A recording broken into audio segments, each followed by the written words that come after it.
everyone.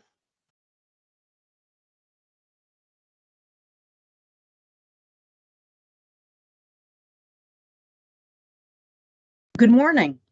My name is Shannon O'Brien, and I'm the newly appointed chair of the Cannabis Control Commission. I'm very excited to be joining the group at my first meeting, and I'll begin the meeting by recognizing a quorum of commissioners. I call the September 15th, 2022 meeting of the Cannabis Control Commission to order. This meeting is being held remotely pursuant to Chapter 22 of the Acts of 2022 and is being recorded. Commissioners Camargo, Concepcion, Roy, Stebbins, and myself are participating in today's meeting. All votes taken today will be by roll call. We have a full agenda today, and I'll generally summarize. We'll start with opening comments from commissioners and approval of the minutes from the open portion of the July 22nd meeting, and a report from the executive director. I anticipate taking a brief break once his report is finished. Then we'll proceed to staff license recommendations. There are 3 change of ownership application recommendations, 20 provisional license recommendations, 12 final license recommendations, and 113 license renewal recommendations. I then anticipate taking a lunch break. For the latter portion of today's meeting, there are 3 items in the commission discussion and vote section, including ratification of enforcement action and a vote on executive session minutes. I'll ask that the commissioners wishing to comment or ask questions during any part of the meeting to raise their hand to be recognized. And, I just would like to say I'm not going to get too in depth here, but again, I want to thank the staff and I'd like to thank the commissioners for their graciousness in helping me on board. This is an incredibly important organization with so many dedicated people who are working to, after 5 years, bring this licensing structure so that it well serves the people of the Commonwealth, make sure that we're preserving the safety and the health of people, but also presenting economic opportunity for the most diverse number of entrepreneurs possible. So again, I just want to thank the staff and the commissioners for welcoming me so warmly and helping me with this significant steep learning curve that I have and the onboarding process that I'm going through. And I look forward to meeting with more people who bring expertise to this area. And again, I just want to say thank you. So with those initial comments, I'll turn things over to the commissioners for any of their comments and or updates. Commissioner will go in order, and I've just given my comments, but I will ask first Commissioner Camargo to make her comments. Thank you, Chair. Good morning and welcome, Chair O'Brien, to the CCC. We're excited to have you here. I was on vacation last week visiting my family in the Dominican Republic, which was nice, but it's also nice to be back and get ready for what lies ahead. We know that last month our executive director mentioned the potential of reopening of the regs, which seems like it will happen obviously later this year, the beginning of next year. We also know there's a lot at stake. We know the new law is at stake, the time frame, the crucial policy discussions that need to take place and that can really make or break the cannabis industry in Massachusetts, particularly an industry that has so many wrongs to rewrite. It was also great to see all of us commissioners on Tuesday at our governance meeting. There's something to be said about in-person meetings and being able to create policy in person and putting together what I call the manual for our roles or the CCC's governance charter. So that was really nice. I just want to say thank you to my fellow commissioners for the input and the value that we are bringing to the governance process. And Chair O'Brien, I know it was the first day you met with us, so thank you for bringing us along at that meeting. I also want to thank those small business owners that I met, cannabis business owners that I met last month, who continue to encounter one hurdle after another. The market maturing, the small businesses working to hit those profit margins that allow them to keep their doors open in an industry that's compliant and cash heavy. And of course, the battle with the host community agreements being a major barrier to entrance, still in some cities and towns, to the landlords raising the rent once they find out it's a cannabis business, to the continuous predatory lenders and the shady business folks who are out there undermining ownership and control issues. As a policymaker and a regulator, it was insightful for me to hear firsthand what our licensees are dealing with. I also want to thank Chair Kim for stepping into the interim role for the last few months. Chair Kim, you were a breath of fresh air.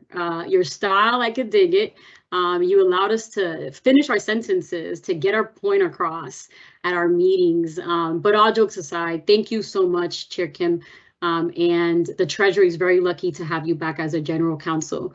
One last thing I also want to say is today is the beginning of Hispanic or Latino Heritage Month, and it's a great time to celebrate La Latinidad, the rich values and the cultural contributions made to society. And I just want to say thank you. And again, Chair Kim, welcome.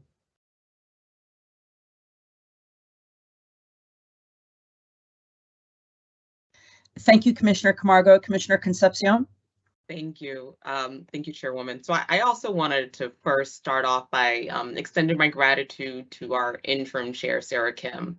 As we all know, she joined the commission during a period of transition and really demonstrated a commitment to our mission here of cultivating a safe and equitable cannabis industry for everyone. And although she was here for a really relatively short span of time, I know that we all benefited from her thoughtful and collaborative approach. I also would like to welcome you, our new chairwoman, Shannon O'Brien, with the new and long sought after changes to our governing laws and the upcoming regulatory changes that coincide with these new laws. You're probably aware of this, that you're joining the commission at a pivotal time. And I look forward to learning more about your style as a colleague and also about the priorities and goals that you have in mind for the industry as a whole. And finally, with so many recent changes, I want to remind everyone joining us that the work continues. We've made some incredible strides within the last year alone, particularly around fulfilling our equity mandate and addressing the deep scars that were left by the war on drugs, but there's still more to do. In recognition of our 5-year anniversary, I was recently asked about some of the initiatives that I hope to accomplish in the remaining years of my own tenure here. And what I referenced was implementing the new law, particularly around suitability for people who have past criminal records, for people who are trying to enter the industry but are having issues with accessing it, increasing public awareness around those access and opportunity points, and also to moving the CCC into a resource for any stakeholder working within the cannabis space. And that includes members of government, other municipal and state agencies and federal agencies as well as the people who are operating in this space as agents and licensees.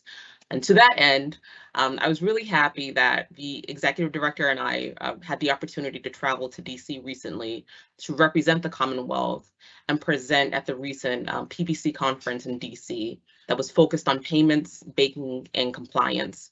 We spoke with a number of different regulators from across the country about the lessons learned from state legalization. It was a great opportunity. I know in particular, you know, I got the opportunity to learn more about New York and their budding industry, Oklahoma, Nevada, and countless others. And it was really, really interesting and insightful. And lastly, I just wanted to say that I remain committed to demonstrating that same level of effectiveness and focus, and really look forward to moving the needle even further in the years to come. Thank you. Thank you, Commissioner Concepcion. Commissioner Roy. Thank you, Madam Chair. And I just want to start off by saying happy 5th year anniversary to the Cannabis Control Commission. And I think we have an interesting video that we're all going to see later in the meeting. But I also want to, as I do every month, just thank all of our staff for all the hard work that they do every month, not only to prepare us for meeting, but to safely and effectively and equitably regulate the cannabis industry in Massachusetts. And this month, I want to specifically recognize Matt and Ernesto from our government affairs team for all their outreach around the omnibus bill and for answering the many questions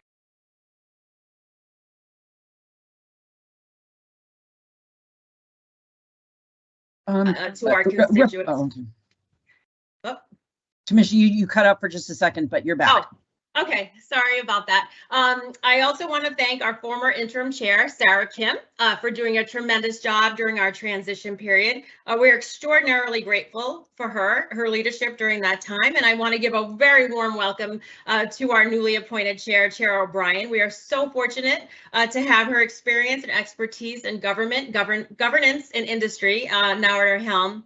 With the new cannabis legislation signed into law, we're now entering a new phase at the Commission, and I am very excited to work with Chair O'Brien, my fellow commissioners, CCC staff, and the stakeholders as we begin the incredibly important process and work surrounding this new round of regulatory review and drafting. And finally, I want to take this time to recognize that September 7th was Overdose Awareness Day, which is a solemn day of remembrance and hope for those that have lost loved ones to addiction. Sadly, there were over 2,000 confirmed opioid-related overdose deaths in 2021 in Massachusetts, which was also exacerbated by the COVID pandemic. I am encouraged that many in the cannabis industry continue to look for effective ways to help folks end the awful cycle of opioid addiction. So I just want to thank you, Madam Chair, and my fellow commissioners for this time. Thank you, Commissioner Roy, and not only happy birthday to the Cannabis Commission, but happy birthday to Commissioner Roy, who recently celebrated. So, thank you, Madam Chair. Finally, Commissioner Stebbins. Thank you, Madam Chair. I like going last. Usually, I can just say ditto and we can move along. But I'll make some points. First of all, welcome to you, Chair O'Brien. You and I had the chance to work together during your years back in the legislature in Western Mass, but look forward to working with you on the commission and appreciate the experience you bring to this position. Also want to pass along my sincere thanks to Chair Kim for her work and diligence during her tenure as chair. I was impressed with how she dove into the work, including some guidance work we continue to finalize, but she was a quick study on so many topics. I'm glad we had the chance to visit Solar Therapeutics down in Somerset before she left so that she could see the industry operating up close and meet the people working in this industry in person. So a joy to work with her. Second, shout out to our team that puts in all the hard work preparing for these meetings. A special thanks to Kyle Potvin and the licensing team for their work to present what I think is the largest roster of renewals I think we've ever seen. And as we celebrate our 5th year of the Commission's work, obviously that large roster of renewals is strong evidence to the great work that's been done over the last 5 years. I also want to thank our social equity program team. They participated in a program last night called the Intersection of Cannabis and Equity, hosted by the Boston Chamber of Commerce and City Awakes program. I was glad to listen into their presentations and the breakout on workforce development. So kudos to the SEP team. I also want to give an update. I had a chance to sit in, I think, on my first CAB Market Participation Subcommittee meeting as its commission liaison this week. I joined Chair Napoli, committee members, and many guests, including former Commissioner Title, for a thoughtful discussion on many topics, including diversity guidance, delivery, industry workforce, vertical integration, and opportunities for veterans in this industry. On that last issue, I would like to put the word out to organizations and nonprofits that assist veterans with employment to please reach out to me and hear about your work. I do see in our diversity plans during renewal and this provisional application phase that some licensees continue to make strides in hiring our veterans. So, and also pose the question for us to think about is what is the right opportunity for commissioners as we work with our subcommittees to provide those updates to all of us, perhaps in a public meeting. So thinking through that. And Commissioner Camargo pointed out it's Hispanic Heritage Month. Today is Roberto Clemente Day. I'm a big baseball fan and a big Roberto Clemente fan, somebody we lost all too young as he was hoping to serve and support others in need. But thank you, Madam Chair. That's all I have. Thank you, Commissioner Stebbins. And the next item on the agenda is going to be the approval of the minutes from the open portion of the July 28th, 2022 meeting.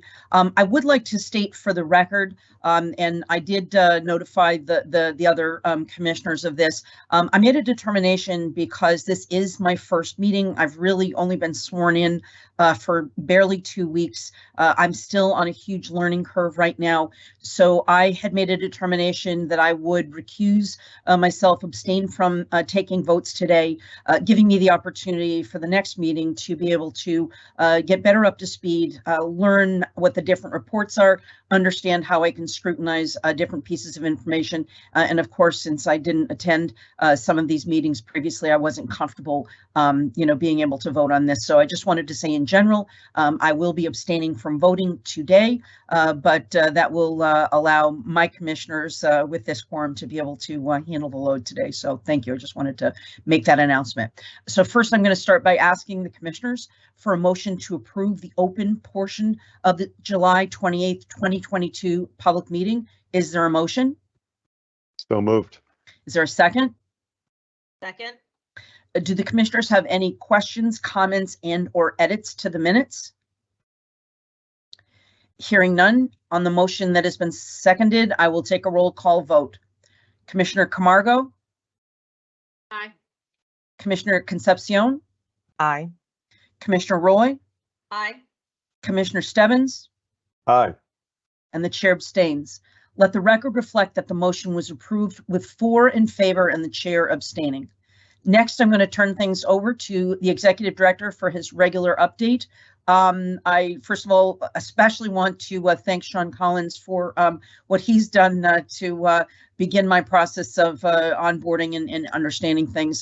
Sean and I have, the executive director and I have worked together in the legislature, have known each other for a number of years, and I have a deep respect for his skills and abilities. And I'd like to congratulate him on this 5-year anniversary with the work that he's done to really take an unformed piece of legislation idea and a set of goals and make that a reality that's working for the taxpayers and the citizens. So I want to congratulate you, Sean, on this 5-year anniversary. So thank you, Sean, if you'd like to take it over. Sure, and thank you, Madam Chair, and welcome aboard. Looking forward to working alongside you.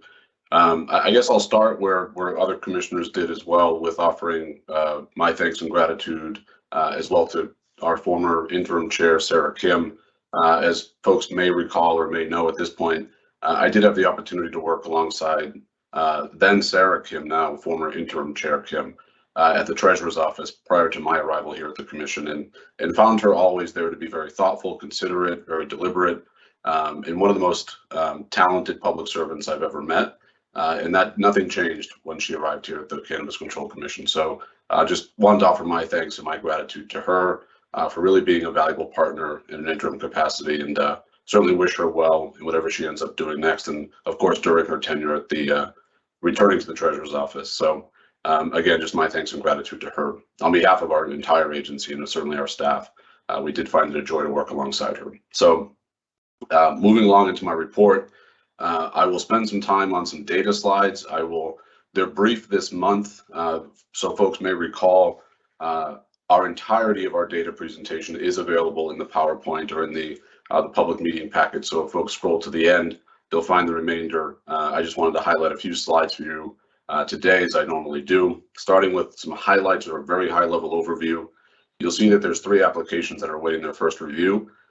This is lower than usual, but certainly within the norm. We do get to applications on first review within a matter of days.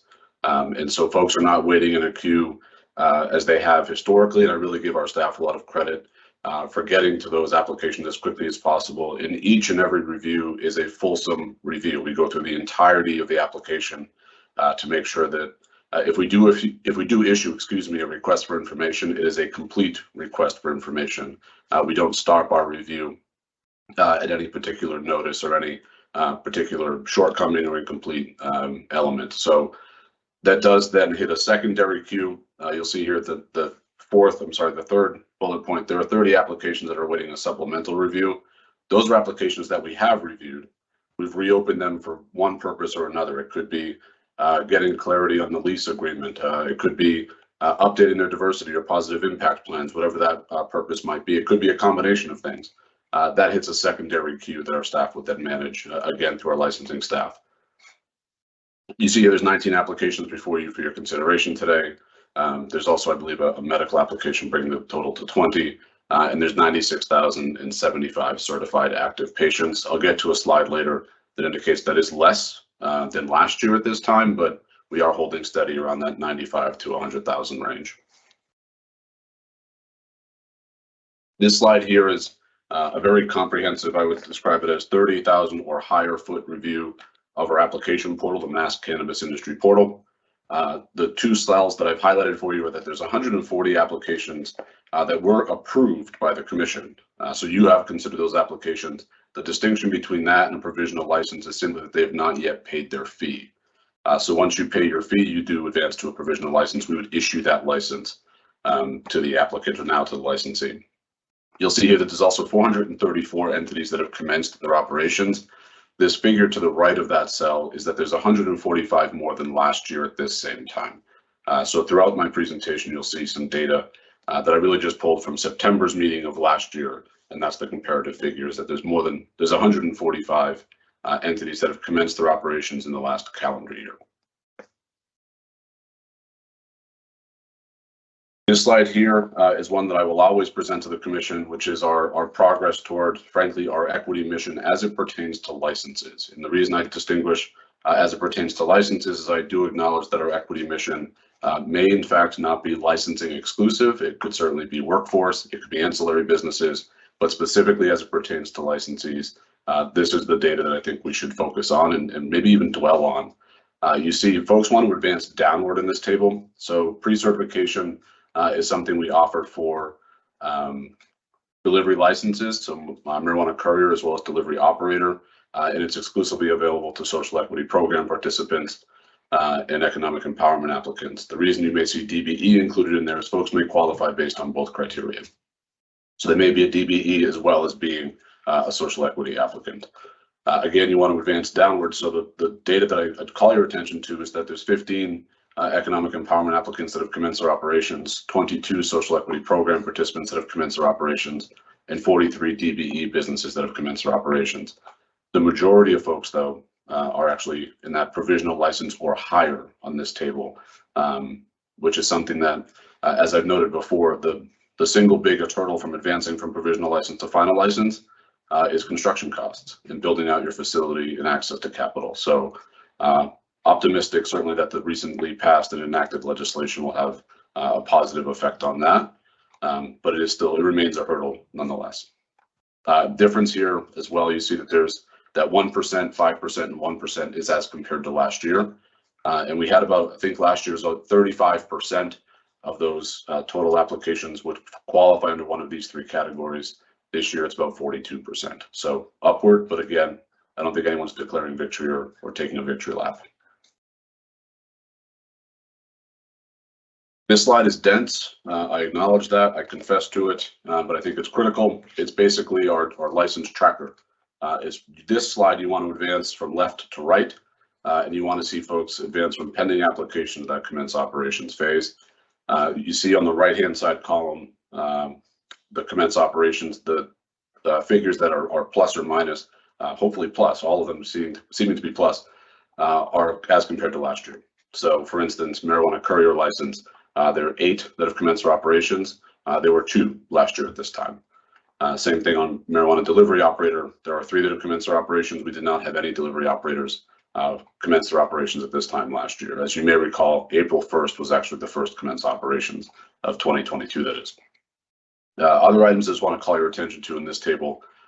You see that the pre-certification is clearly attractive to folks. There's 92 entities that have been pre-certified for marijuana courier, 84 for marijuana delivery operator. Another item that I think is important to note, I think I flagged it last month for you as well.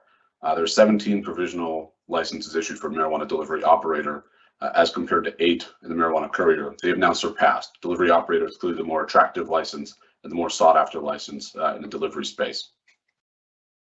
88 marijuana cultivators are in our market today. That's 32 more than last year, as well as 25 final licenses. The importance there, the reason I highlight it for you is that as a final licensee, that facility is built, it's been established, and they are on the cusp of commencing their operations. So our supply chain in the near future has the opportunity to grow and potentially surpass 100 in the cultivation space. Advancing the product manufacturing, although not highlighted, 74 have commenced their operations with 14 final licenses. Again, those facilities have built, been constructed. As a final licensee, can now begin to introduce cannabis into that space. Must also comply with metric, as well as start hiring and registering agents with our commission. 237 marijuana retailers, 72 more than last year, as well as one additional marijuana third-party transporter. So it was 3 last year, 4 this year. Again, this is dense, so I'm happy to take any questions that folks may have. Here's the Commissioner Camargo may have a question. Thank you. Mr. Executive Director, thank you so much for this. Question on the courier license. So I see that we have 8 that have commenced operation. The +6, was that +6 just this month? And I'm just curious because I think we all know here that the courier license, there's a lot of concerns in the industry about the courier license, and I'm just curious if we're seeing folks pausing on this license or people are actually moving forward with it. So I'm curious about these +6. Sure. So the plus on the column was for previous year, over the previous year. So last year, September of 2021, there were 2 operational marijuana couriers. September 2022, there were 8. So that's the +6 distinction. So it wouldn't be month over month. It'd be year over year. Okay. And then in pre-certification right now for those, there's 92. Okay. I'm just, thank you so much. Of course.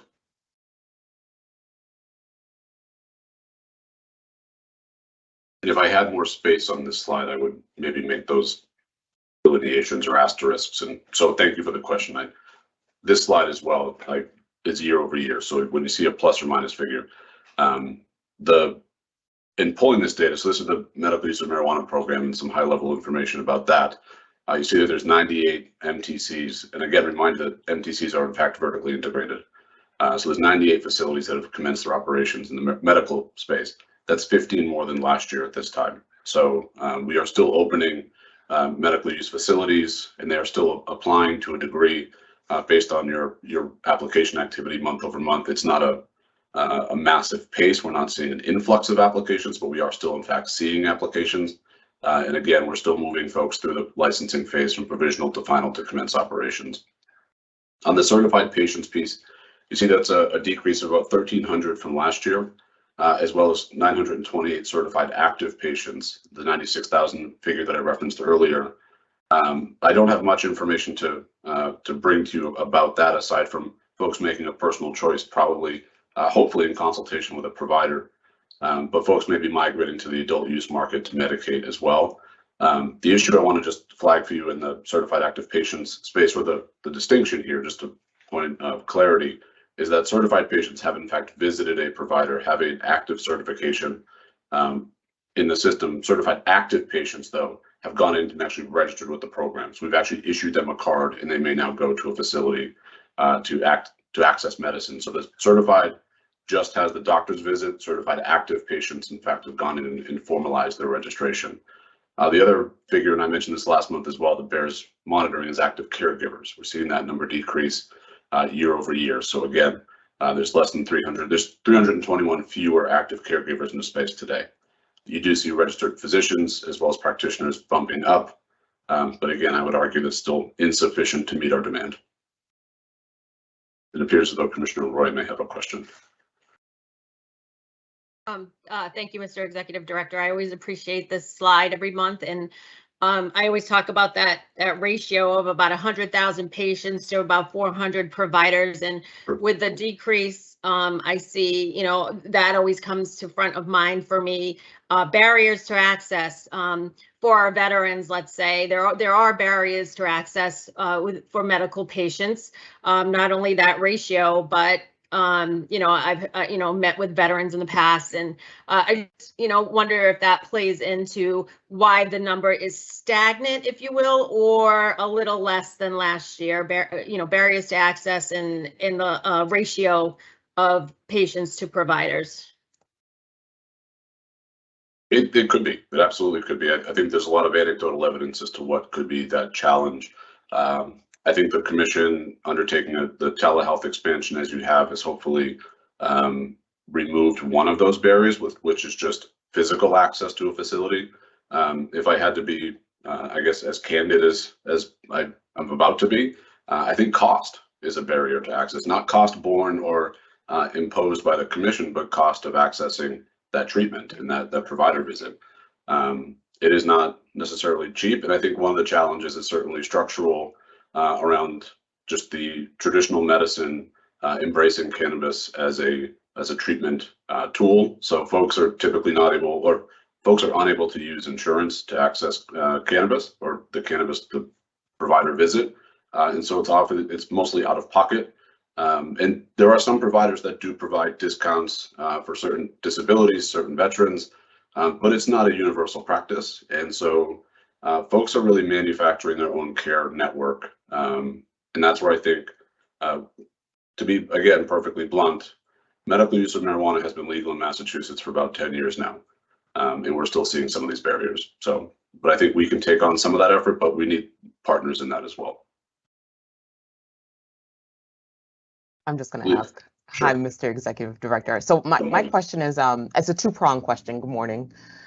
The first question is the certified active patients. So that negative 928, those are the individuals who didn't renew their cards?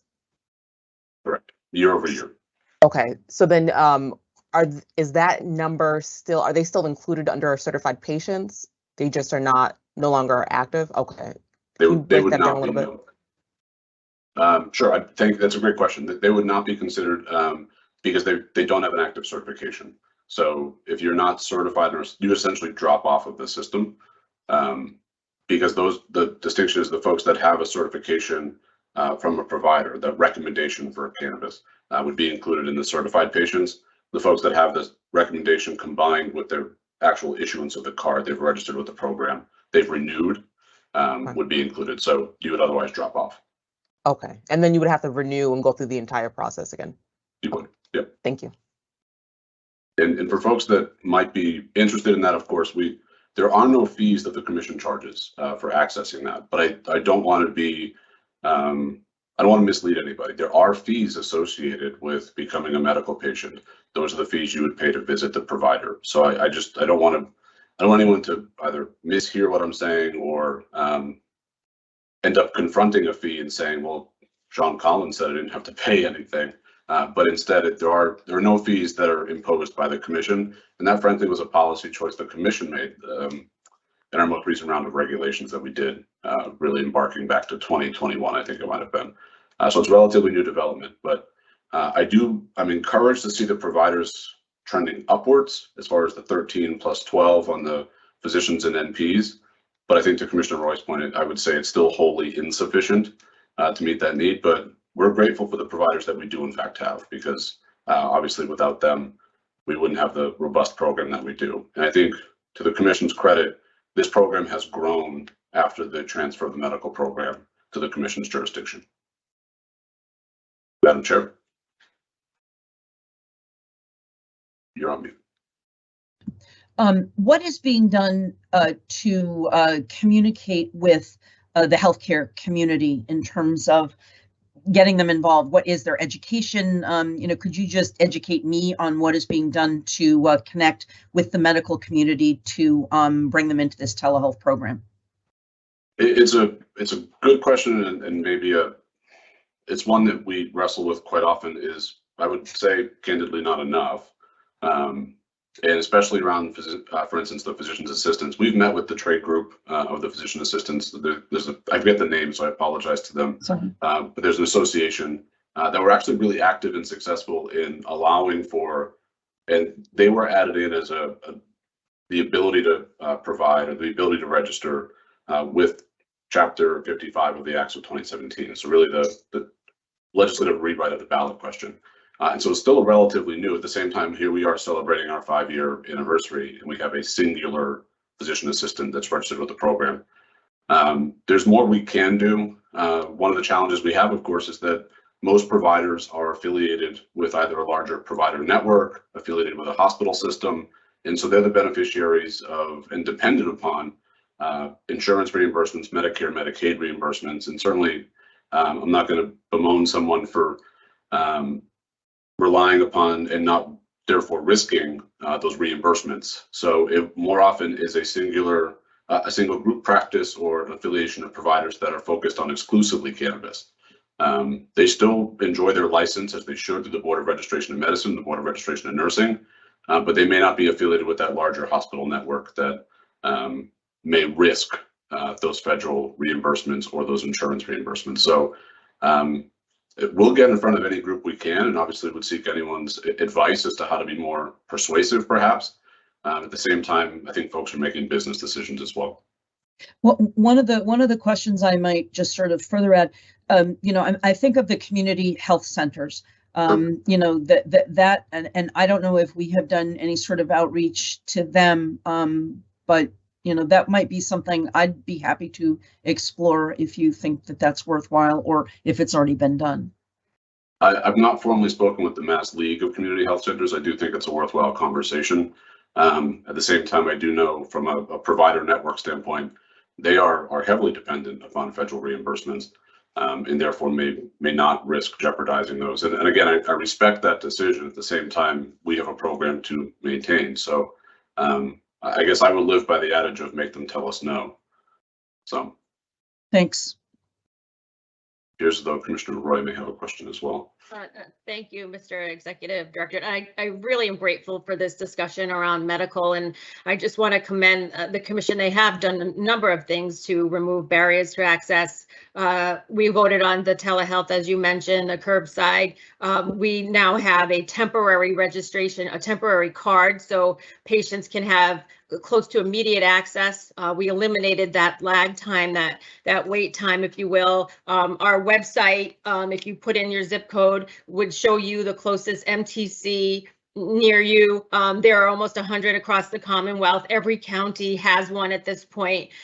So it's a conversation that we need to have more of, and how do we eliminate barriers to access? And I agree wholeheartedly. I think cost is probably the primary, and obviously for our veterans, the federal illegality are the big barriers to access. So thank you so much. Commissioner Camargo, did you have a question?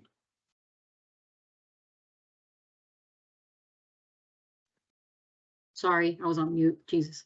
I think Commissioner Roy, you started alluding to it towards the end. I wanted to ask about veterans and, you know, what is in place or what have we sort of looked at in terms of access for veterans when it comes to the active patients? We know it's a cost, right? It's $250 or $350. I'm not sure what the cost is to do this, but I'm curious, what have we seen in the past or thought about within our regs when it comes to access for veterans? I know that they have, you know, paperwork and things like that, but just, I guess, curious. So we did look at this a while back. The legislature mandated the advisory board commission or conduct a study about veterans access and cost effective, I believe it was cost effective veterans access. And one of the challenges, a lot of veterans access their general healthcare benefits to the VA system, the federal system. And so part of the challenge is, I guess it's similar to, but a little bit different than a traditional patient that might be navigating the myriad of and the complexity of medical cannabis. Is if you're primarily receiving your benefits to the Veterans Affairs network, you still need to find a separate provider, therefore, to recommend medical cannabis. And this is I guess I'll generalize the conversation with a frustration that I have, is that really puts a burden on the patient to identify to any provider, and again, now in a federal system, that I'm either going to seek or use medical cannabis. And there's still a stigma around cannabis use or cannabis access, because in the majority of context, you're actually saying, you're responding to a question that is, do you use drugs? And that stigma is a lot to overcome, and it places the burden again on the patient to disclose and say, yes, I am, but I'm using it in a medical context. And that's where I think traditional medicine has still not embraced cannabis as an effective or potential treatment, but instead it's drugs. And I think that's a shame. I think that's, again, it's been legal in Massachusetts for about 10 years now. But if I present to my provider, and I'm in fact a medical patient registered with the Commonwealth, I'm still admitting to drug use. And the provider, depending on how they jot that note down, it may or may not be reflected in my medical record. And I think Massachusetts deserves a lot of credit. And I enjoyed working on healthcare issues throughout the Commonwealth in my tenure. We've really advanced medical technology, including electronic medical records, including the prescription monitoring program. Medical cannabis is not filtered into that system. And I think that's the shame, is that the burden therefore falls on the patient. So in the context of veterans, it's a multi-layered complexity though, because their benefits are actually administered by the federal government. What we've seen, and I'm grateful for it, is a lot of our licensees have stepped forward and they offer things like veterans discounts. Some of the providers have stepped forward and offered veterans discounts. But really, until you overcome that VA challenge, I think it's going to continue to be that layered complexity for veterans. So fee reductions and discounts available at MTCs is certainly helpful. Discounts available from providers that will then certify. And obviously the other challenge is the conditions that would qualify. So PTSD, for instance, does not qualify today. And I would argue that perhaps it should. Thank you for that. Thank you for that. I appreciate it. Commissioner Roy. Thank you so much for that question, Commissioner Camargo. I appreciate that so much.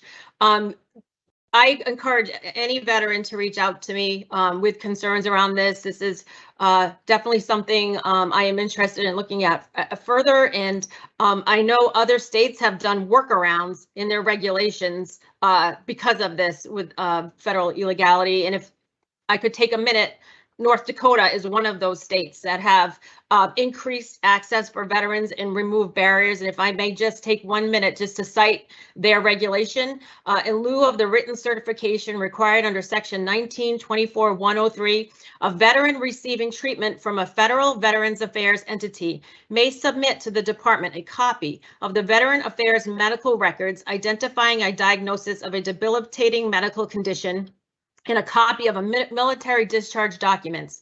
The department may use the medical records and discharge documents in place of a written certification to approve or deny the application.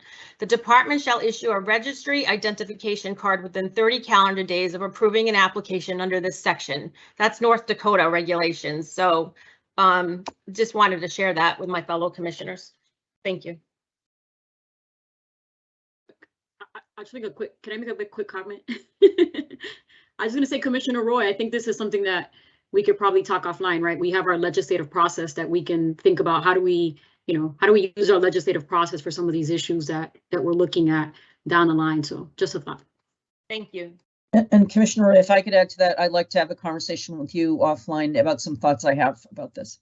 Awesome. Thank you so much, Madam Chair. Mr. Director, you want to continue? I'm happy to move along. So the remaining slides are really commission updates that I wanted to alert you to. Some commissioners did discuss them earlier, so I won't repeat necessarily. But these are, I guess, speaking engagements or outreach events that were done by me or certainly by the commission as well. So first, as Commissioner Concepcion indicated, she and I, as well as our Chief Operating Officer, attended the Payments, Banking, and Compliance Conference last week. And so I served on a panel, as did Commissioner Concepcion, and we shared a bit of a Massachusetts perspective. It was also helpful to network with a number of other state regulators that were there, as well as the opportunity to talk to some local banks that were in fact at the event, and we will follow up with them in due course to make sure that they are aware of the things that we do, hopefully to make our regulatory environment more conducive to access to banking services. And obviously that was a major push, was how do we make this maintain compliance, obviously with federal rules and regulations, but also ensure that we maintain a safe industry that has access to banking services, much like other small businesses that would enjoy those benefits today. And our industry does not, simply because of that federal illegality and the compliance rules and risk that banks must absorb to try to maintain that safety environment. Just yesterday, I spoke for an event, or at an event for the Hartford Business Journal, about the business of cannabis. It was a conference and expo. I spoke in a panel about the Northeast process alongside the commissioner from the state of Connecticut, as well as the chair of New York's Office of Cannabis Management.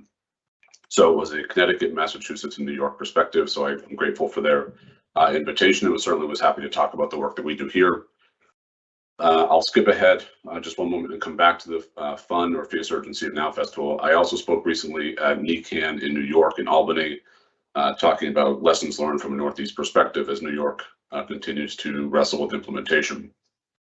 On the Fierce Urgency of Now Festival, I want to take zero credit for this, but instead bestow it upon our staff and their work, their very diligent work, specifically and especially our social equity and equity program and community outreach team led by Celia Williams, as well as our communications team and also our licensing and enforcement staff, who really came together to present at the Fierce Urgency of Now Festival last evening, and did a tremendous job discussing and frankly hosting conversations around the intersection of equity and cannabis, and speaking about the work that we do, but also about a lot of other work that goes into licensees and cities and towns, and really how equity needs to marble throughout this entire legalized structure. So again, I want to take or absorb zero credit for this, but really give it where it's due, which is to our team that really assembled this. And this is not the first time we've done this. I think the benefit of that is, of course, we now develop, I hope,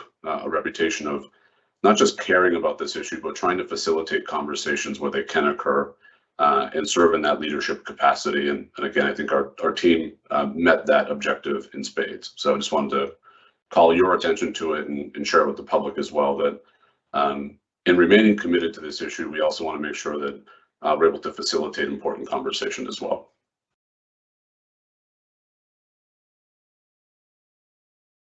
This next update, I believe, Commissioner Camargo, you referenced the regulatory process, so thank you for that. I want to just call your attention to remind you that that's something that's underway today. We're doing it actively. We're obviously, we were grateful for the legislation. We were not surprised by the legislation. So we were not by any means caught flat-footed or we're not in a position now where we're wholly unprepared, instead quite the opposite. As you may recall back, I think it was in April, we presented a timeline and certain phases for regulatory review that did anticipate the potential for legislation, or frankly, at least the expiration of a legislative calendar. So in being grateful for the new legislation, we are in fact now working through what implementation in a regulatory process will look like. And so as I note here, we are underway with that first phase by identifying the topics that are required by this legislation, but also identifying topics that commissioners may be interested in as well. And then organically, there's things that staff have identified historically that either need clarity or might be requiring or necessary for updates. So again, this is identification of topics right now, some degree of stakeholder engagement. Commissioner Stebbins, you obviously referenced the Cannabis Advisory Board, who continue to meet pretty regularly, which is a refreshing sign to see those subcommittees get underway and start holding discussions. Some things were certainly put to the advisory board on my behalf, saying, could you please wrestle with vertical integration? Could you also be helpful in a 5-year strategic planning process, knowing that we often find ourselves in that month-to-month calendar.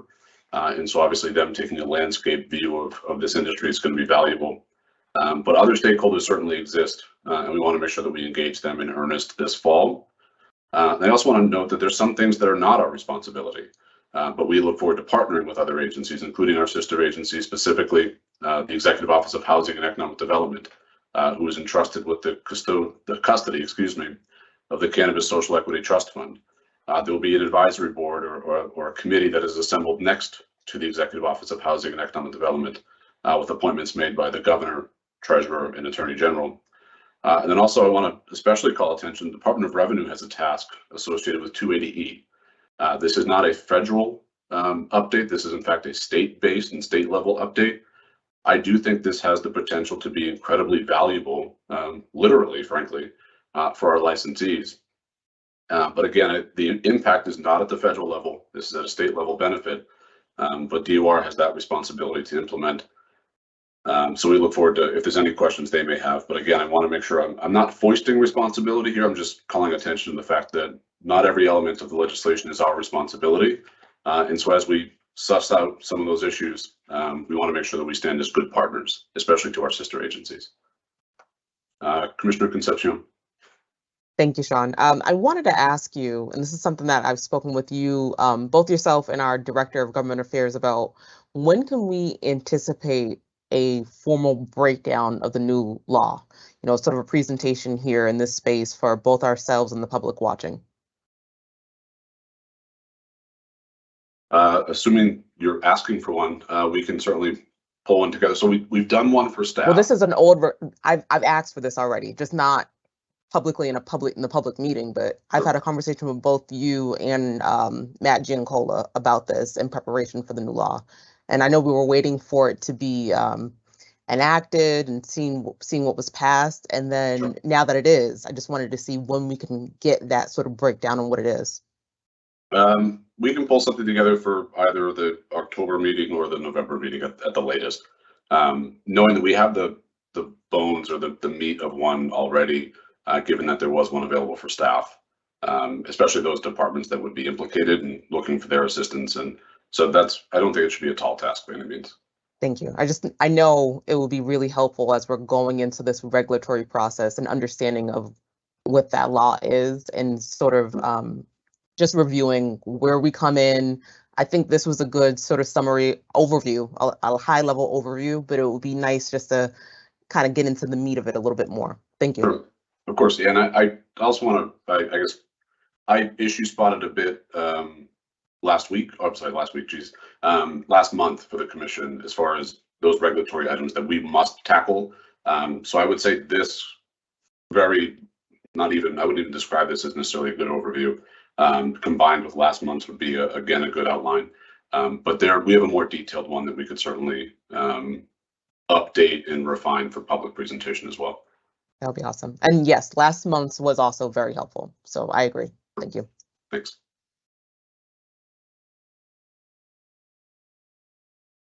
And this one, I guess, Grace, if you wouldn't mind hitting play. Commissioner Roy, I believe you alluded to it. If you'll indulge me for a moment, the commission did in fact turn 5 years old. We're very proud of that birthday. No one here is declaring victory by any means. Our work is far from complete. But I think it's really valuable and critical that as an agency, we stop and acknowledge milestones when they in fact occur. And a lot of folks, including yourselves, have worked really hard over the last 5 years to build not just a regulatory scheme that the industry can benefit from and survive and thrive in, but also that we built an agency that hopefully you all are proud of. I know I certainly am. And really what I'm most proud of, though, is the folks that comprise this agency and the ability that I have to work alongside them. And also, I just wanted to acknowledge, and I think I alluded to it in the video, public service is not an area of work that folks choose often enough. And I'm really grateful to our staff for choosing public service, choosing to work here with our team, and also their really steadfast commitment to mission. Our mission has been the single biggest recruiting tool that we have. And I'm really grateful that folks have decided to choose service and choose our agency in that service. So, but we do have a short video that, if you'll indulge me, we can sit through and you'll all maybe see some familiar faces.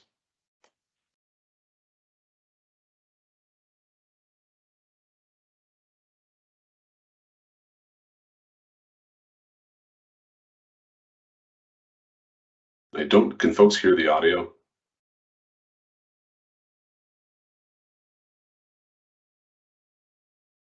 No. Yeah, Grace, we're unable to hear the audio, unfortunately. I wonder if Grace unmuted her.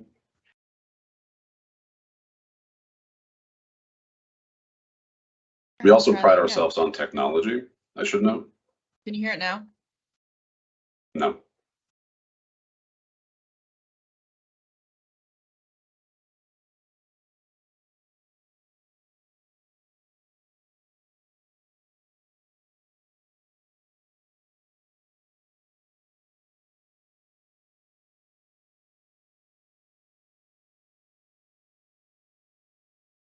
You couldn't hear it?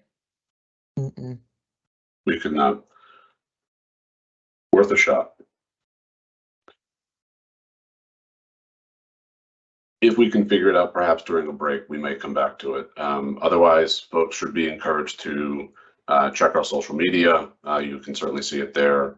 I'm not too upset about your inability to hear my audio. So, but again, it's a short video that we provided, and I really also want to acknowledge the work of our communication staff, specifically our multimedia content producer, Fiona, who new to the agency, I think had a task of trying to identify over the past 5 years what we're most proud of. So again, credit to her, credit to our entire communication staff. And again, my thanks to the commissioners too for participating in that. Again, it's a short video acknowledging 5 years and how far we as an agency have come, but also identifying some of the work that remains. So that said, I do provide you regularly a hiring update. If nothing else, you'll see the activity, the volume of the activity that we've undergone over the past few months. And now with some of these positions actually closing out, you'll see that we've added the role of copywriter, and that position has been onboarded successfully to the agency. We are finalizing final candidates for a number of very important roles here at the agency, including Director of Human Resources, Director of Testing, the addition, of 2 Associate General Counsels, General's Counsel perhaps, investigators, licensing specialists, and a project coordinator for human resources. We're also interviewing currently for the project coordinator of communications team. So we continue to build our team. As I noted earlier, these are folks that join us at a very critical time, but I'm also grateful for anyone that does apply, expresses an interest in this agency, and we've been the beneficiary of very diverse and deep talent pools for each and every position, which in this labor market, frankly, is not common. And so we've really been the beneficiary of a good group of talented pools that we can choose from. And so these selections are also very difficult accordingly. So, but we continue to fill out our roles and hire at a feverish pace. And Sean, I would just, if I may, I just would note anybody watching, these are all, as with other state positions, these are all publicly posted on our website for careers. So if people are looking, they should go to the website and they can find that.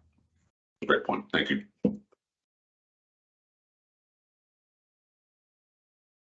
So the last item on my report is actually not my report. So I believe it was recent meetings, this has come up as far as a request from commissioners. And this will be something that we do regularly on an annual basis, is certainly with your interest as well as the public's. I first off want to introduce you or reintroduce you to our CFO, Adriana Leone, who's been with us, speaking of 5 years, one of our earliest and best hires in our history.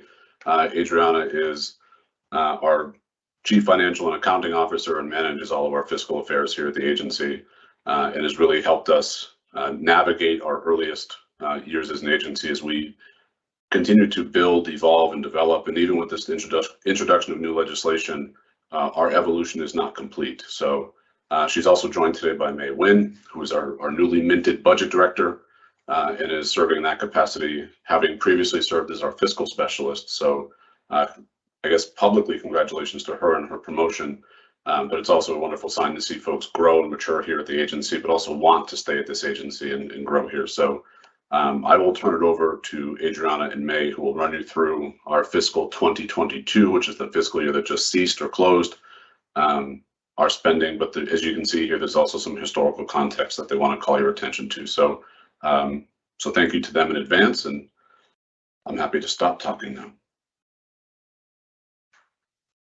Okay, thank you, Executive Director. So good morning, everyone. My name is May Wen, and I'm the Budget Director. This morning, I'm going to be talking to you about budget, and I would like to ask you to hold the questions to the end of the presentation. So the focus of the presentation today is our budget from fiscal year 2018 through fiscal year 2022, which officially ended on June 30th, 2022. The state fiscal year is July to June. The quick refresher to all, the commission is funded through the state operating budget. This means each year we submit our budget estimate to the legislator and governor for funding in the General Appropriation Act.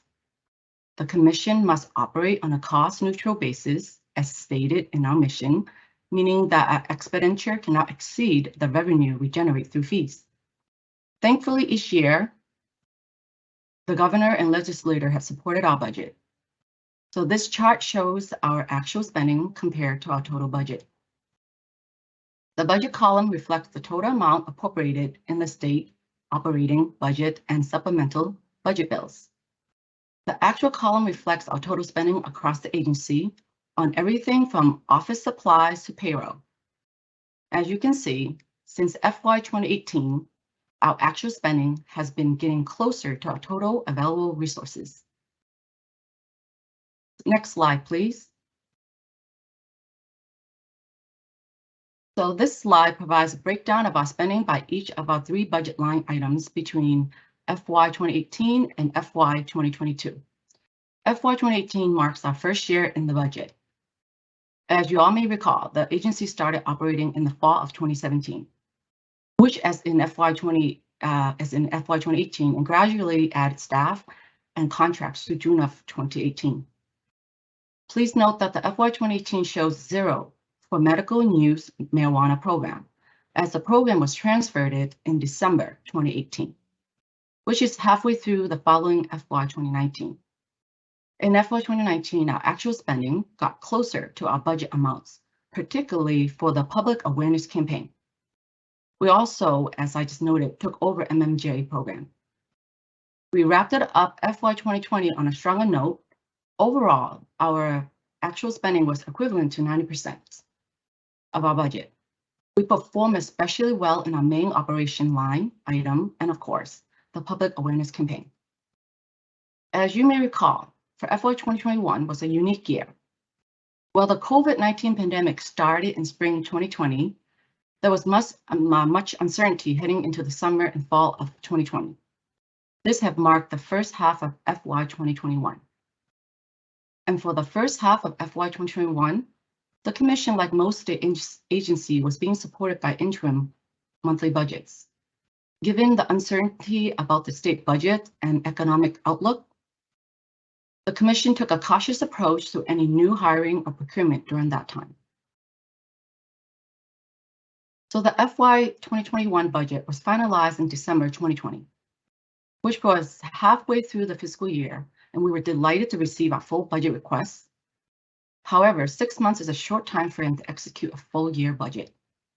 Our actual spending in FY 2021, those efforts in the context of this time restraint. In FY 2022, the Commission continued to increase hiring and completing procurements that begin in FY 2021. I think it's fair to say that we're playing a little bit of a catch-up. Executing what we had planned to complete in FY 2021 into the early mid FY 2022, while also starting to execute our FY 22 plans. So, well, it would have been ideal to spend a larger percentage of our budget in the FY 2022. Our spending was impacted by this lag from FY 2021.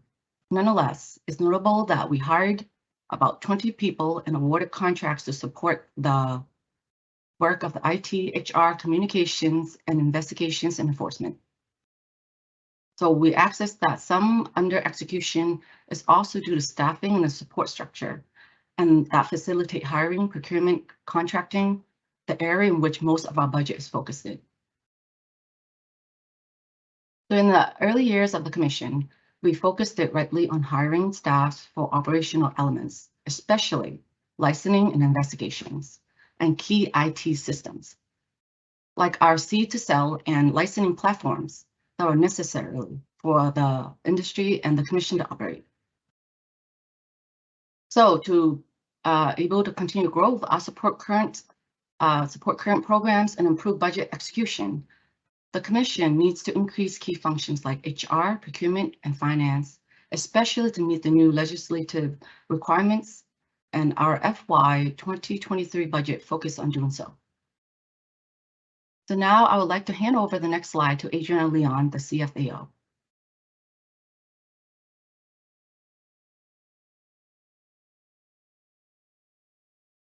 Thank you, May, and thank you to the Executive Director for that kind introduction.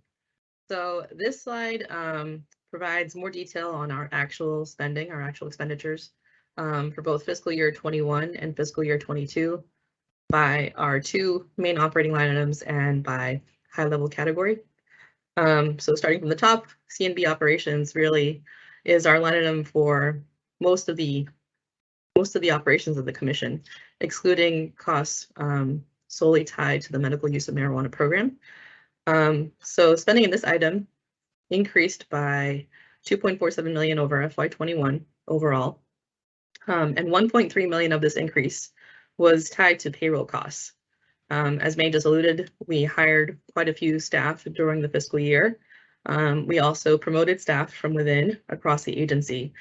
And in addition, the payroll increase also reflects the performance-based raises as well as cost of living adjustments that occurred this fiscal year. The second largest increase was in our IT spending. We spent 802,000 more on IT in fiscal year 22 compared to FY21. Our IT department made key investments in support of case management and training, equipment, of course, for all the staff that we hired, as well as enhancements to our open data platform. Another notable increase or change was spending on consultants and contractors in this item, which increased by 316,000. This spending includes projects such as the job classification and compensation study, our revenue analysis study, translation of commission documents, and also the governance project, which you're all familiar with. Lastly, I just want to note that the change or the drop that you see in the social equity contract spending is really a matter of timing. The contract in fiscal year 21 was solely executed in fiscal year 21, while the current contract is actually spanning both fiscal year 22 and continuing into fiscal year 23. So while it looks like a drop, in essence, it's just a difference in timing. In terms of the medical program, the medical use of marijuana line item, this item is somewhat of a legacy of the transfer of the program from DPH. As such, it covers the costs of regulating the medical use of marijuana program, including payroll, patient and provider cards, badges for agents, and also the cost of operating the patient portal. So overall spending in this item decreased just a bit by 40,000 in fiscal year 22. This change reflects two different sort of dynamics: a $103,000 decrease in consultants and contractors, offset by smaller increases in IT, payroll, and admin expenses. So in terms of the consultants and contractors, the decrease there is really explained by the decreased spending on a contract with UMass for the disproportionate impact study. I should clarify, sometimes we split costs between the medical use line item and the C&B operations line item, especially if they're kind of shared costs. So that might include IT licensing, for example, as well as some consultant projects. So this was one of them. The contract had pretty minimal costs, I think less than $2,000 in FY22, compared to something like 90 or 95,000 in FY21. The other big chunk of money that we didn't use in FY22, we discontinued the use of temporary staffing for constituent services, as we were able to hire full-time staff, which then contributed to our payroll costs. In terms of our IT expenditures, it increased by a net of $10,000, which reflects increased spending on IT consultants, as well as the costs tied to the patient cards and agent badges, which we classify as an IT cost here. And in addition, in IT, we also had decreased expenditures tied to the completion of one-time FY21 investments in our patient portal. So we didn't have to incur those costs again in fiscal year 22. Next slide, please. So this slide demonstrates our revenue collections from applications, licenses, and other fees between fiscal year 18 through fiscal year 22. The table is organized this way because of the way these fees are classified in the state accounting system. As a reminder to all, and May mentioned this as well, our fee collections are deposited in the Marijuana Regulation Fund, along with marijuana excise tax collections. While this revenue that we collect goes into the fund, the commission does not actually control how the balance of the fund is spent. The fund is subject to appropriation, which means it's really under the control of the governor and the legislature to determine how to spend the marijuana regulation fund. So in addition to supporting our budget, often the budget will include spending for example, DPH substance use services, as well as MDAR's MDAR's hemp oversight program, for example. So in terms of the revenue, as you can see, in fiscal year 18, we started off pretty small with less than $40,000, which makes sense given that we were just getting off the ground. In fiscal year 19, we see a pretty big jump. And I think that reflects not only our continued growth on the adult use side, but also the fact that we took over the DPH, the former DPH medical use of marijuana program. And as you can see, fiscal year 20, we got even more growth in our revenue across the board. As Sean mentioned earlier, we did eliminate 2 fees in November of 2019, the patient annual registration and the phase 2 application fee. The impact of that, the annual impact of that is evident starting in FY21 because those are both 0, which continues into FY22. So in terms of our overall performance, we continue to do better in fiscal year 21, and we had, still pretty good growth in fiscal year 22. Next slide, please.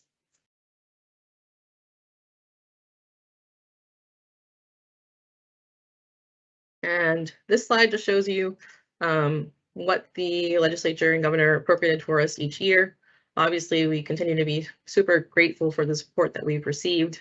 As you can see here, for fiscal year 23, we were lucky enough to get our full request for this year. And as May mentioned, we are embarking on finalizing our spending plan and making sure that our budget is aligned with our mission, strategy, and goals for the year. And that really closes out my part of the presentation. So please let me know if you have any questions.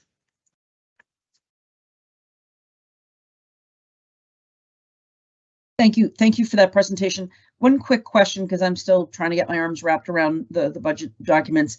Under public awareness campaign, it goes 2 million, 2 million, 1 million, then zeroed out. Where has that gone to, or just inform me as to why this is zeroed out?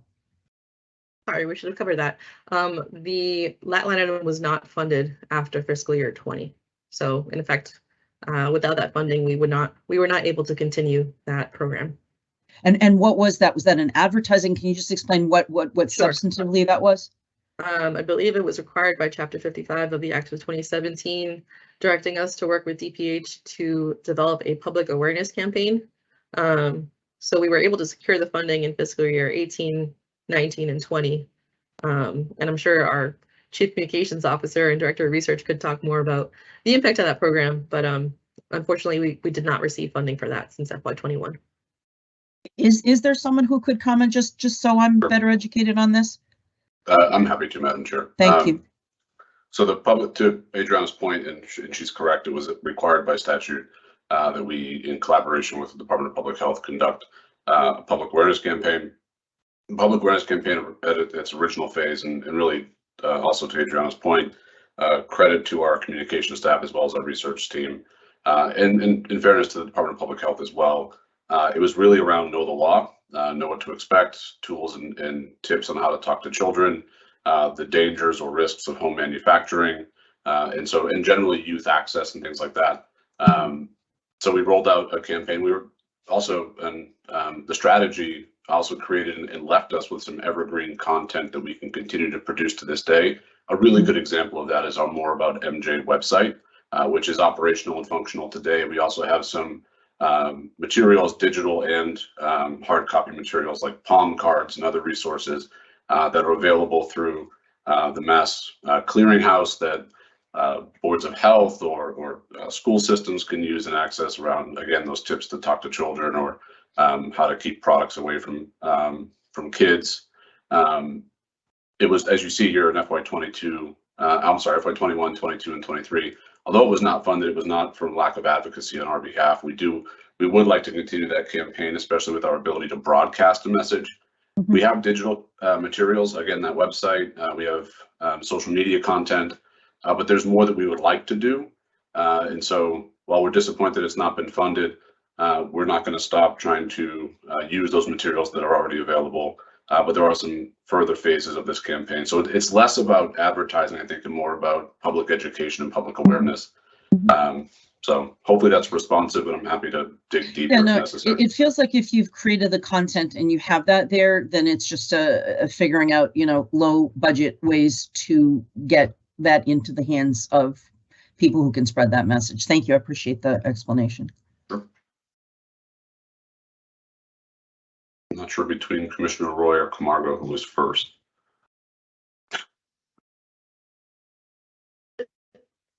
Commissioner Roy, if it's okay, I'll just quickly jump in. All right, thank you. Well, it's a quick comment.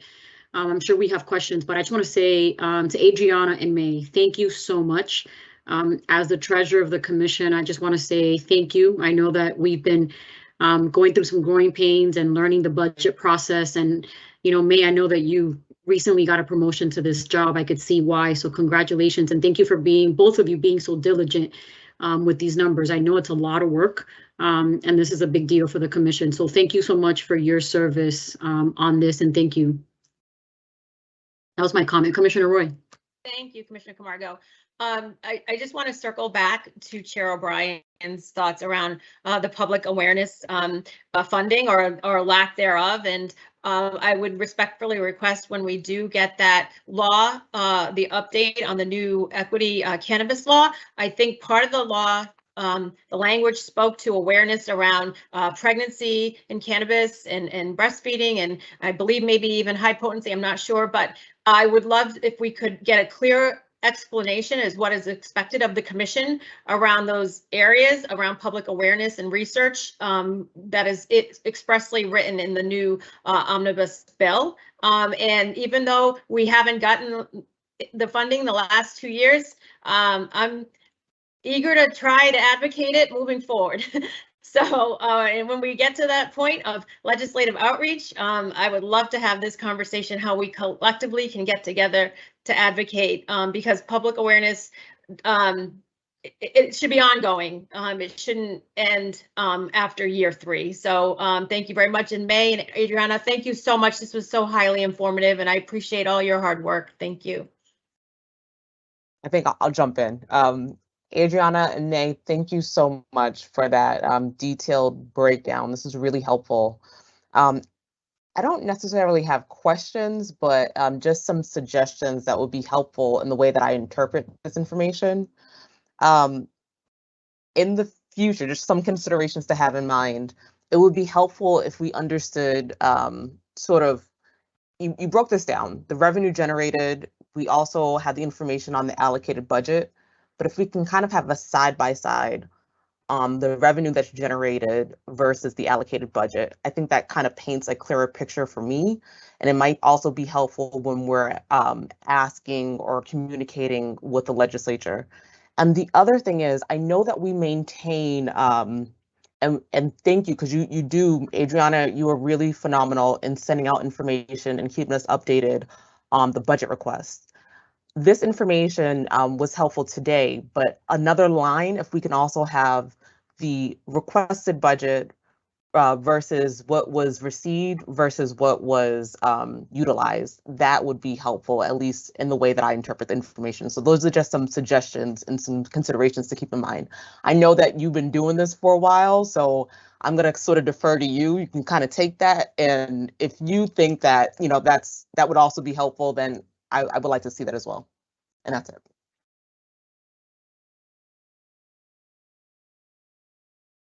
May I ask a follow-up specifically? Just want to make sure I'm sure May and Adriana, this might be an ignorant question on my part. When you say revenue kind of next to appropriation, you're really at that point potentially talking about there's not a direct correlation necessarily between revenue generated and expenses. So I think May referenced, like, we must be cost neutral in our revenue fee structure. Mm-hmm. I'm sorry, no, in our fee structure. Mm-hmm. But I'll give you some added. Go ahead, John. Sorry. I guess there may not be a correlation given that just because we generate the revenue doesn't mean it's going to be returned to us by the legislature. I can give some additional context to that. Thank You're you. absolutely 100% right. The way that I was thinking about this is in terms, so, you know, I was over a government affairs department at a state agency in my prior life. And I know that we have to go through the budgetary cycle and we have to advocate and request for certain levels of funding. And sometimes it's helpful to have the information in terms of how we're doing as an agency and the what we're doing for the Commonwealth as a whole, and also knowing what we're requesting. And I just think that that side by side will be helpful in those efforts. So that's the way that I was thinking. But yes, you're 100% right that they don't necessarily, you know, correlate, but I can see this being utilized in a way that is more effective. Okay, thank you. I believe Commissioner Roy has a question. Thank you, Mr. Executive Director. And if I could also make a suggestion, if we could weave in a slide when we do finally settle on that calendar, if you would, that would be helpful for us to know when the requests are made, and if we could just have a visual on that calendar. I think that's fair. I guess I want to make sure it's, I can find ways to incorporate that calendar and those seasons into my ongoing reports as far as when we hit certain seasons. So that's easy enough for me to do, of course. I also want to note, and I think Commissioner Stebbins, you had a question as well, but before going too deep, so to Adriana's point on fiscal 23, one of the reasons we're still evaluating a spending plan for fiscal 23 is the true impact of this now new legislation. So we had proposed a budget request to the legislature prior to the enaction of that new law. And I think we owe it to that new law to reassess, do our existing resources that we've advocated for meet that new need? Because frankly, the terms have changed, so to speak. And so we want to be sure that we are well equipped. And so that's really the factor. It's not as if here we are a few months into the fiscal year and we don't have a spending plan. We do. We're executing though against old terms. And I think we want to make sure that we're able to pivot and react accordingly. And some of the language, and I think there was some discussion earlier about some of those topics, HCAs, how are we going to evaluate them? The equity, the continued equity efforts, and I think Adriana touched on the timing of some of those execution against contracts. Suitability, what are we going to do about that? Social consumption, are we equipped to implement there? So that's really the rationale behind that evaluation. And I give our department heads especially credit for being thoughtful about those approaches. So that, to be clear, though, is going to be both a fiscal 23 and a 24 impact for us. So I just wanted to clarify why that's still not settled. I wanted to add another comment. I just want to be really clear that my statements were not, it wasn't a dictation, because I know sometimes coming from commissioners, it can come off like I'm telling or it's a request. So I just want to be really explicit and clear. This was just some considerations for Adriana and May to think about moving forward. That's all. So just another comment on that, because you guys have done a really good job. And Adriana, you've been doing this for a while and you've come from the State House. So I know that you understand the dynamics there. That's all. That's fair. Commissioner Stebbins, did you have a question? Thank you, Executive Director. Just to echo Commissioner Concepcion's point about her considerations and suggestions, but to May and Adriana, nice job. In just thinking of the conversation we're having around public awareness, I think in light of what Commissioner Roy spoke to with respect to the new bill, things that may come up because of reg changes, I think it's helpful for us to begin to think about engaging with our counterparts in DPH. Just as we've got one budget settled, we're already moving into budget request season again. So whatever we can do to collaborate and talk to our counterparts over there to make sure that there is some public awareness campaign funding in our 2024 approved budget would be helpful. And I guess in their modesty as well, where May and Adriana live right now is frankly between 3 fiscal years. So they are still closing out fiscal 22 as far as the Commonwealth formally closing that out, which is an October timeframe. We are implementing fiscal 23, which is, as you see here in the green column, actively underway. But as I noted, we're reacting to that new statutory element. But we are planning fiscal 24 as well. And so that, again, they're sort of living and traversing 3 fiscal years and frankly making good sense of all of them. So. Commissioner Camargo, did you have a question? More of a, I guess, a thought and just a thought comment around the public awareness campaign. I think again, it's a good opportunity to remind ourselves as commissioners that we created a process, a legislative process to talk about policy and what we all want to advocate on. And I think that the public awareness line item, as we see it, 0.000, I think it's a good conversation for us as commissioners. And I know with the open meeting law, it's very difficult for us to have conversations, but I think we need to figure out what do we want to be supportive of, what are commissioners' interests, what is it that we want to do. So hopefully in the next few months we can figure it out. But just, reminding folks, because you guys know that this is the only time that we get to talk to each other. So thank you. What's next? So I guess in thinking this through, this will not be the last time that you see May or Adriana, and I think you'll be the beneficiaries of updates from them periodically.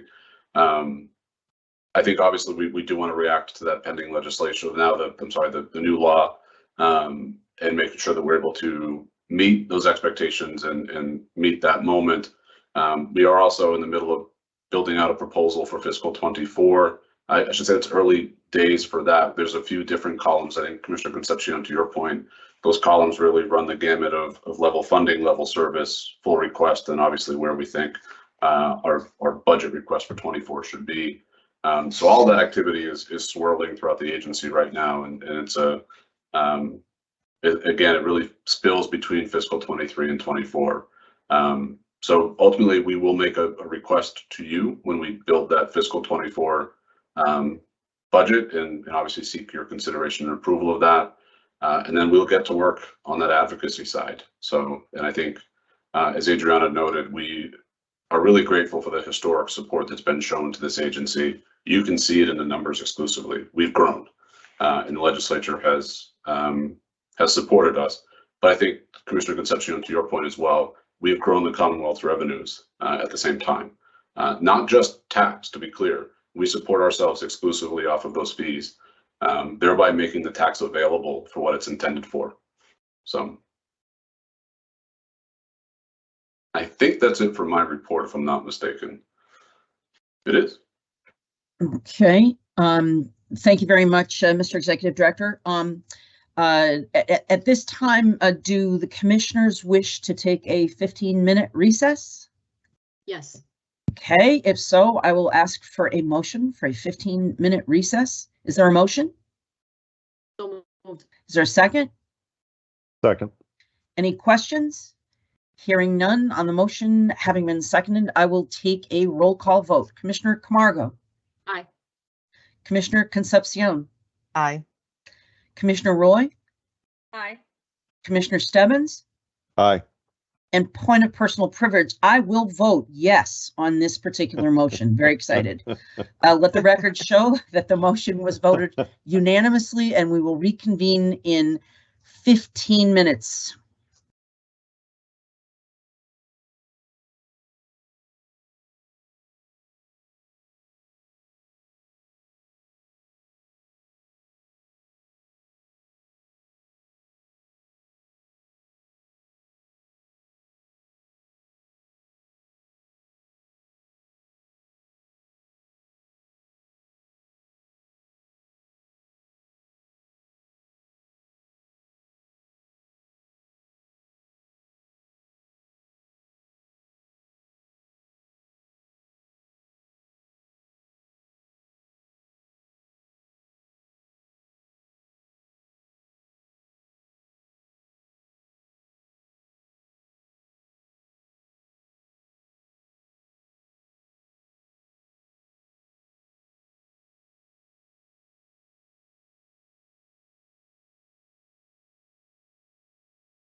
Okay.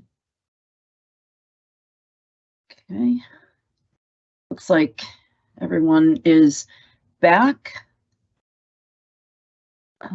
Okay, great.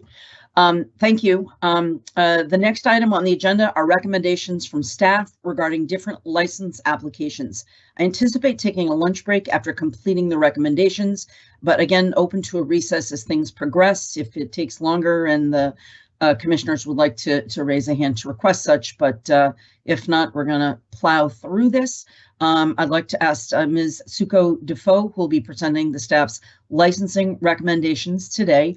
And before I turn things over to Ms. Defoe, I understand that Commissioner Roy has a blanket condition and will turn things over to her to be able to articulate that condition.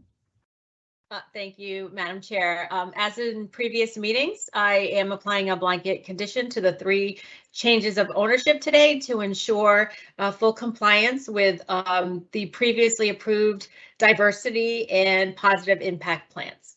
So having said that, the condition reads as follows.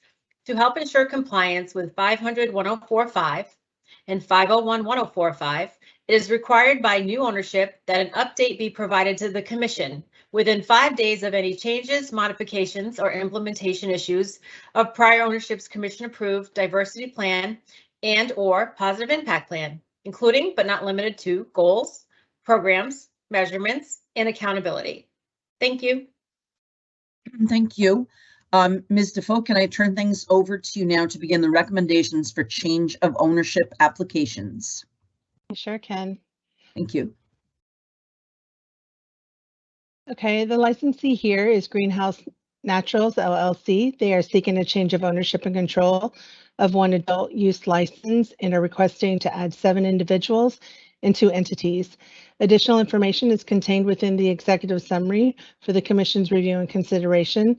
Therefore, Commission staff do recommend review and decision on this request, and if approved, do request your approval be subject to the conditions before you. Okay.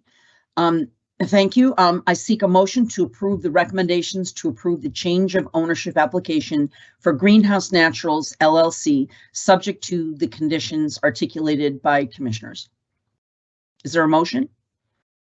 So moved. Second? Second. Is there any questions and comments? Hearing none, the motion has been seconded. I'll take a roll call vote. Commissioner Camargo? Aye. Commissioner Concepcion? Aye. Commissioner Roy? Aye.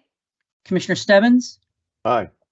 And the chair abstains. Let the record show that the motion was approved with 4 in favor and the chair abstaining. I will, okay, sorry. Sorry, I'm going back and forth. I now seek a motion to approve the recommendation to approve the change of ownership application for Grow Teams Garden LLC, subject to the conditions articulated by the commissioners. Is there a motion? So moved. Second? Second. Any questions or comments from the commissioners? Hearing none, on the motion that has been seconded, I will take a roll call vote. Commissioner Camargo? Aye. Commissioner Concepcion? Aye. Commissioner Roy? Aye. Commissioner Stebbins? Aye. The chair abstains. Let the record show that the motion was approved with 4 in favor and the chair abstaining. And finally, I now seek a motion to approve the recommendations to, sorry, I beg your pardon. I have moved ahead beyond Suko's opportunity to reach these out. So Suko, if you could speak to us about Grow Team Gardens LLC. Sorry, I got ahead of myself. Sure. So if Grow Team Gardens LLC is approved, the majority ownership would no longer be held by social equity participants. Therefore, so the reason it matters is because currently delivery licenses and delivery endorsements are exclusively available only to SEP and EE applicants. Therefore, their delivery endorsement would be withdrawn. Okay, thank you. I now will seek a motion to approve the recommendation to approve the change of ownership application for Grow Teams Garden LLC, subject to the conditions articulated by any commissioners. Is there a motion? So moved. Second? Second. Any questions or comments from the commissioners? Hearing none on the motion that has been seconded, I will take a roll call vote. Commissioner Camargo, Aye. Commissioner Concepcion, Aye. Commissioner Roy, Aye. Commissioner Stebbins, Aye. and the chair abstains. Let the record show that the motion was approved with 4 in favor and the chair abstaining. And finally, Northampton Enterprises. The licensee here is Northampton Enterprises Incorporated. They are seeking a change of ownership and control of one adult use license and are requesting to add 1 individual and 1 entity. Additional information is contained within the executive summary for the commission's review and consideration. Therefore, commission staff do recommend review and decision on this request. And if approved, do request your approval be subject to the conditions before you. Okay, I now seek a motion to approve the recommendation to approve the change of ownership application for Northampton Enterprises, subject to the conditions articulated by commissioners. Is there a motion? So moved. Is there a second? Second. Are there any questions or comments from the commissioners? Hearing none on the motion that has been seconded, I will take the roll call vote. Commissioner Camargo, Aye. Commissioner Concepcion, Aye. Commissioner Roy, Aye. Commissioner Stebbins, Aye. and the chair abstains. Let the record show that the motion was approved with 4 in favor and the chair abstaining. Now we'll be moving to staff recommendations concerning provisional license application, with each application being voted on separately. Ms. DeVoe, can we now turn to you for these recommendations? Yes, Madam Chair. The applicant here is Ahava LLC. This is a co-located establishment with a proposed location of 333 North Canal Street, located in Holyoke. They're seeking a Tier 10 indoor cultivation and product manufacturing license. The applicant received expedited review as a minority-owned business. Additional information is contained within the executive summary for the commission's review and consideration. Therefore, commission staff do recommend the issuance of a provisional license subject to the conditions before you. Ms. DeVoe, if you just for my, I just want to make sure. I believe these are separate votes, but both Ahava, the cultivation and the product manufacturing, those will be 2 separate votes, correct? Yes, ma'am. Okay, thank you. Okay, so in that case, I seek a motion to approve the recommendation to approve the provisional license for Ahava LLC for a cultivation Tier 10 indoor license, subject to the conditions articulated by the commissioners. Is there a motion? Madam Chair, I just want to make a comment. Oh, sure, sorry. I'm sorry to delay the vote. I just want to commend Ahava LLC. It was one of the best, most excellent quality control plans I've ever read, and I want to commend them. It was a robust quality control plan, and I just want to thank them before we go for a vote. So thank you very much, Ahava. Thank you. And are there any other commissioners who wish to comment on this license application? Okay, hearing none. Is there a motion? So moved. Okay. Vigorously moved by Commissioner Roy. If there are any questions or comments from commissioners, hearing none on the motion that has been seconded, I will take the roll call vote. Commissioner Camargo. Aye. Chairwoman, I don't believe it was seconded. Oh, I'm sorry. I thought I heard Commissioner Stebbins second it, but Oh, I'll second it now. okay. Sorry, I will second from Commissioner Stebbins. Are there any questions or comments? Hearing none on the motion that's been seconded, I will take a roll call vote. Commissioner Camargo. Aye. Commissioner Concepcion. aye. Commissioner Roy. Aye. Commissioner Stebbins. Aye. The chair abstains. Let the record show that the motion was approved with 4 in favor and the chair abstaining. Now moving on to Ahava LLC product manufacturing.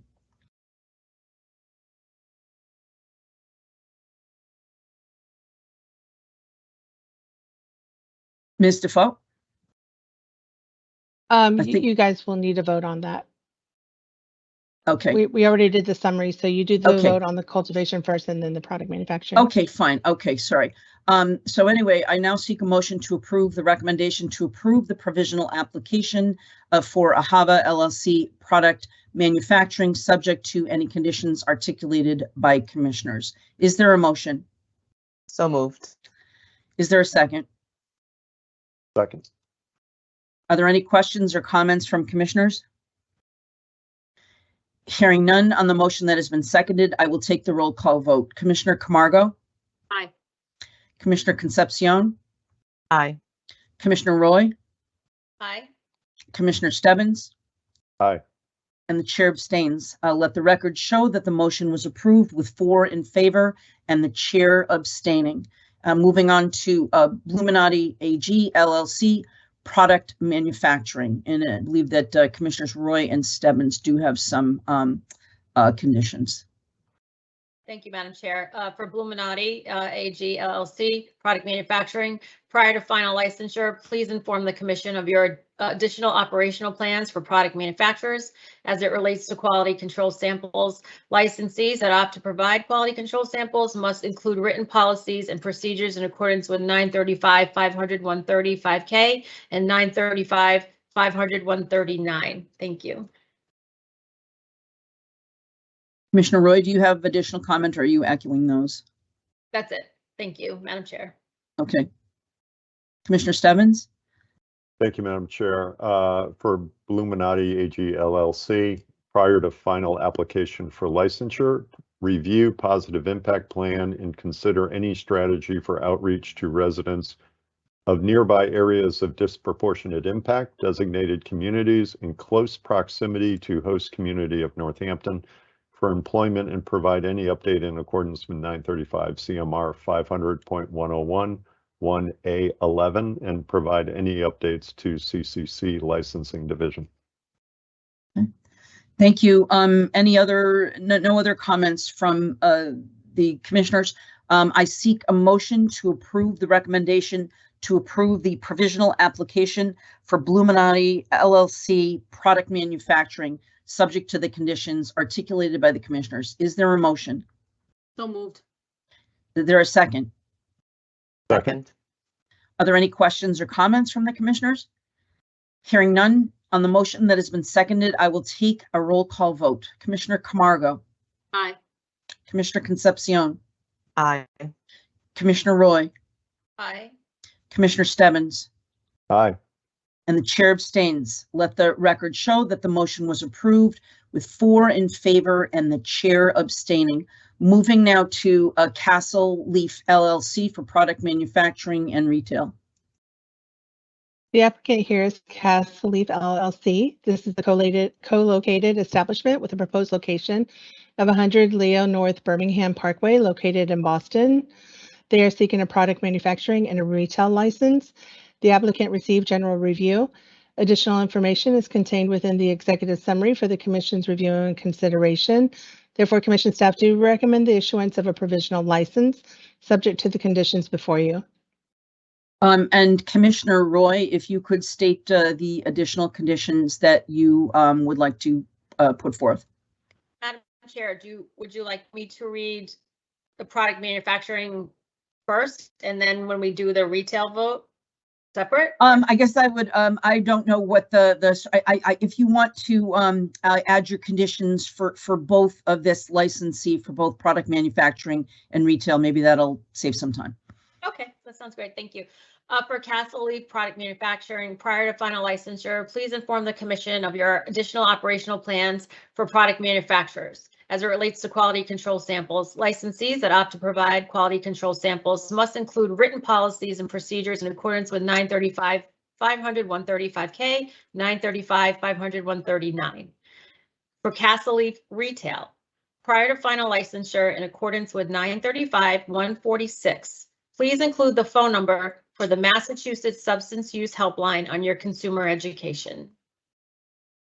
Thank you, and I appreciate that. And if commissioners, I don't know what the preference is for commissioners to read this. It seems like it makes sense when this is co-located to do it just as you did, Commissioner Roy. So unless someone has an idea that they'd like to do it another way, I'll be happy to follow that. But anyway, moving on. So I seek a motion to approve the recommendation to approve the provisional application for Castle Leaf LLC for product manufacturing. Is there a motion? So moved. Is there a second? Second. Are there any questions or comments from commissioners? Hearing none, on the motion that's been seconded, I will take a roll call vote. Commissioner Camargo. Aye. Commissioner Concepcion. Aye. Commissioner Roy. Aye. Commissioner Stebbins. Aye. And the chair abstains. Let the record show that the motion was approved with 4 in favor and the chair abstaining. Now we go to Castle Leaf LLC. I seek a motion to approve the recommendation to approve the provisional application for Castle Leaf LLC retail, subject to the conditions articulated by the commissioner. Is there a motion? So moved. Is there a second? Second. Are there any questions or comments from commissioners? Hearing none, on the motion that has been seconded, I will take a roll call vote. Commissioner Camargo. Aye. Commissioner Concepcion. Aye. Commissioner Roy. Aye. Commissioner Stebbins. Aye. And the chair abstains. Let the record show that the motion was approved with 4 in favor and the chair abstaining. Now moving on to CNA Stores Inc.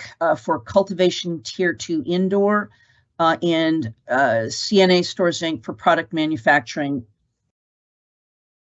The applicant here is CNA Stores Incorporated. This is a co-located establishment with a proposed location of West Street, Map 1, Parcel 99, and Map 5A1, Parcel 2, located in Winchendon. They are seeking a Tier 2 indoor cultivation and a product manufacturing license. The applicant received expedited review as a veteran-owned business. Additional information is contained within the executive summary for the commission review and consideration. Therefore, commission staff do recommend the issuance of a provisional license subject to the conditions before you. Thank you. And Commissioner Stebbins, if you could articulate your conditions for both the cultivation tier 2 indoor and the product manufacturing. Sure. Thank you, Madam Chair. The motion or the proposed condition is prior to final application for licensure, review positive impact plan and consider any strategy for outreach to residents of nearby areas of disproportionate impact designated communities in close proximity to host community of Winchendon for employment and provide any update in accordance with 935 CMR 500.101 1A11 and provide any updates to the CCC licensing division. If you'll permit me, this license condition in the one before it for Bluminati, both of these applicants had very good positive impact plans. However, when they talked about an area of disproportionate impact that they wanted to help, it seemed a little bit far afield from their host community, and I'm simply asking them to review that plan and see if they might be able to impose any strategies for their impact plan with communities that might be a little more close to their host community. Thank you for that, Commissioner Stebbins. I now seek a motion to approve the recommendation to approve the provisional application for CNA Stores Cultivation Tier 2 indoors. Is there a motion? So moved. Is there a second? Second. Are there any questions or comments from commissioners? Hearing none, on the motion that has been seconded, I will take a roll call vote. Commissioner Camargo. Aye. Commissioner Concepcion. Aye. Commissioner Roy. Aye. Commissioner Stebbins. Aye. And the chair abstains. Let the record show that the motion was approved with 4 in favor and the chair abstaining. Moving now to Coyote Cannabis Corporation, Cultivation Tier 1 Indoors, and Coyote Cannabis Corporation, Product Manufacturing. The applicant here is Coyote Cannabis Corporation. This is a co-located establishment with a proposed location of 420 West Street, located in Uxbridge.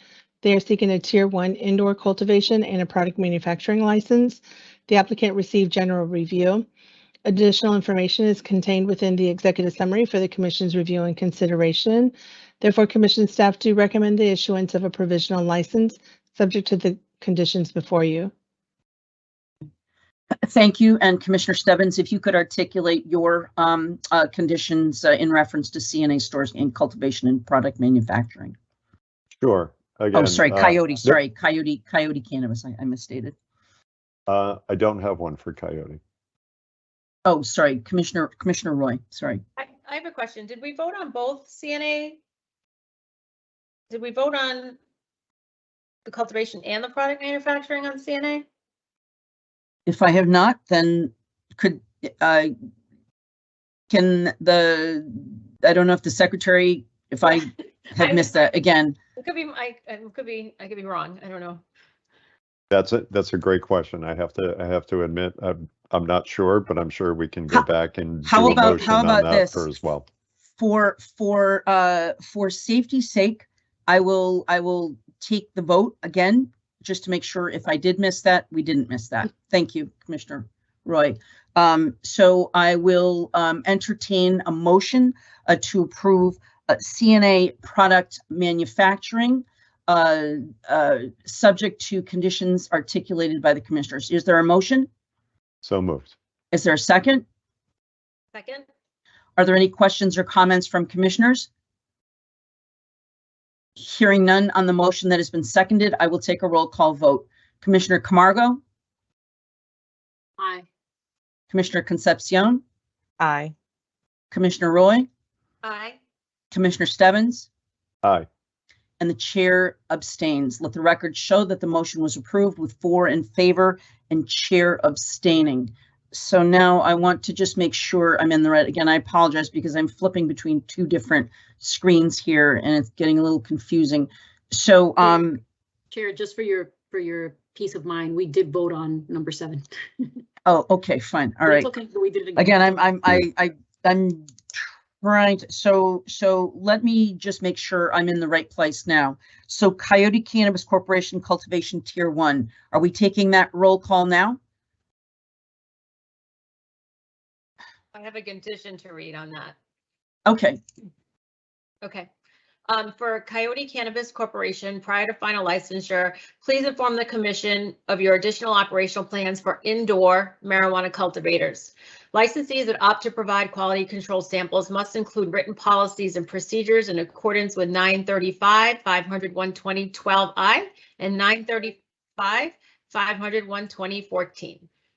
And then I have one for the product manufacturer. Please do. Okay, thank you, Madam Chair. Prior to final licensure, please inform the commission of your additional operational plans for product manufacturers. Licensees that opt to provide quality control samples must include written policies and procedures in accordance with 935, 500, 135K and 935, 500, 130G. No, 9, sorry. Thank you. And thanks for keeping on top of me. I can definitely get confused here. Okay, so I now seek a motion to approve the recommendation to approve the provisional application for Coyote Cannabis Corporation Cultivation Tier 1 indoors, subject to the conditions articulated by the commissioner. Is there a motion? So moved. Is there a second? Second. Are there any questions or comments from commissioners? Hearing none on the motion that has been seconded, I will take a roll call vote. Commissioner Camargo. Aye. Commissioner Concepcion. Aye. Commissioner Roy. Aye. Commissioner Stebbins. Aye. And the chair abstains. Let the record show that the motion was approved with 4 in favor and the chair abstaining. And now moving to Coyote Cannabis Product Manufacturing. I seek a motion to approve the recommendation to approve the provisional application subject to the conditions articulated by the commissioner. Are there any questions or comments from commissioners? Hearing none on the motion that has been seconded, I will take a roll call vote. Commissioner Camargo. Aye. Commissioner Concepcion. Aye. Commissioner Roy. Aye. Commissioner Stebbins. Aye. and the chair abstains. Let the record show that the motion was approved with 4 in favor and the chair abstaining. Moving now to Green Origin Farm LLC, cultivation tier 4 outdoors, and Green Origin Farm LLC, product manufacturing. The applicant here is Green Origin Farm LLC. This is a co-located establishment with a proposed location of 93 Glasheen Road, located in Petersham. They are seeking a Tier 4 outdoor cultivation and a product manufacturing license. The applicant received expedited review as an outdoor cultivator and a woman-owned business. Additional information is contained within the executive summary for the Commission's review and consideration. Therefore, Commission staff do recommend the issuance of a provisional license subject to the conditions before you. And Commissioner Roy has some conditions. Yeah, and I just want to also recognize them. Congratulations on being a woman-owned business. Before I read my 2 conditions, the first one is for the cultivation. Prior to final licensure, please inform the Commission of your additional operation plans for outdoor marijuana cultivators. Licensees that opt to provide quality control samples must include written policies and procedures in accordance with 935, 500, 120, 12I and 935, 500, 120, 14. The second condition is prior to final licensure, please inform the Commission of your additional operational plans for product manufacturers. Licensees that opt to provide quality control samples must include written policies and procedures in accordance with 935, 500, 135K and 935, 500, 139. Thank you. Thank you. And now I seek a motion to approve the recommendation to approve the provisional application for Green Origin Farm LLC, cultivation tier 4 outdoors. Is there a motion? So moved. So moved. Is there a second? Second. Are there any questions or comments from commissioners? Hearing none, on the motion that's been seconded, I will take a roll call vote. Commissioner Camargo. Aye. Commissioner Concepcion. Aye. Commissioner Roy. Aye. Commissioner Stebbins. Aye. And the chair abstains. Let the record show that the motion was approved with 4 in favor and the chair abstaining. And now moving to Green Origins Farm LLC, product manufacturing. I seek a motion to approve the recommendation to approve the provisional license for Green Origin Farm LLC, product manufacturing, subject to the conditions articulated by the commissioner. Is there a motion? So moved. Is there a second? Second. Are there any questions or comments from commissioners? Hearing none, on the motion that has been seconded, we'll take a roll call vote. Commissioner Camargo. Chair Roy, I'm sorry, Chair O'Brien.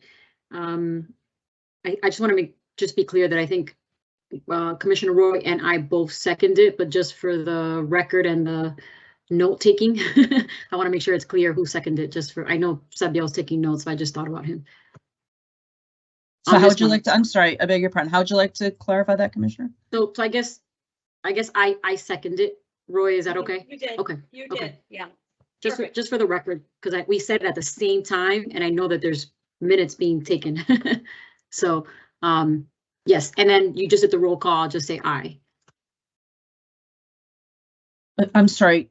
So can I move to the individual roll call now?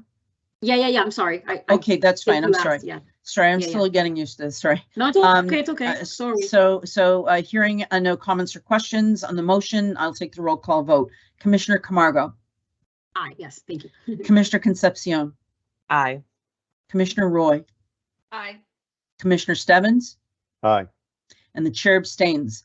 Let the record show that the motion was approved with 4 in favor and the chair abstaining. So moving on to Hudson Botanical Processing LLC, product manufacturing. The applicant here is Hudson Botanical Processing LLC. The proposed location is 14 Kane Industrial Drive, located in Hudson. They are seeking a product manufacturing license. This applicant received general review. Additional information is contained within the executive summary for the Commission's review and consideration. Therefore, Commission staff do recommend the issuance of a provisional license subject to the conditions before you. Thank you. And Commissioner Roy, if you could share your additional conditions. I could, and I thank my fellow commissioners. This month was heavy with product manufacturers and cultivators, and as the new quality control plans are coming in, they are speaking to this, but some of them are not. So I thank you. So here I go. Hudson Botanical Processing Product Manufacturer. Prior to final licensure, please inform the commission of your additional operational plans for product manufacturers. Licensees that opt to provide quality control samples must include written policies and procedures in accordance with 935, 500, 135K and 935, 500, 139. Thank you. Okay, thank you. I now seek a motion to approve the recommendation to approve the provisional application for Hudson Botanical Processing LLC, subject to the conditions articulated by the commissioners. Is there a motion? So moved. Moved by Commissioner Concepcion. Is there a second? Second. Second by Commissioner Roy. Are there any questions or comments from commissioners? Hearing none on the motion that has been seconded, I will take a roll call vote. Commissioner Camargo? Aye. Commissioner Concepcion? Aye. Commissioner Roy? Aye. Commissioner Stebbins? Aye. And the chair abstains. Let the record show that the motion was approved with 4 in favor and the chair abstaining. And now we are on to New England Alchemy LLC Product Manufacturing. The applicant here is New England Alchemy LLC. The proposed location is 537 Ashland Street, located in North Adams. They are seeking a product manufacturing license, and the applicant received general review. Additional information is contained within the executive summary for the commission's review and consideration. Therefore, commission staff do recommend the issuance of a provisional license subject to the conditions before you. And if the commissioners could please state their additional conditions. Commissioner Roy? Sure. Oh, sorry. Commissioner Stebbins, do you have one? I do, but go ahead, Commissioner Roy. Okay, thank you, Commissioner Stebbins. So I have one that applies to both product.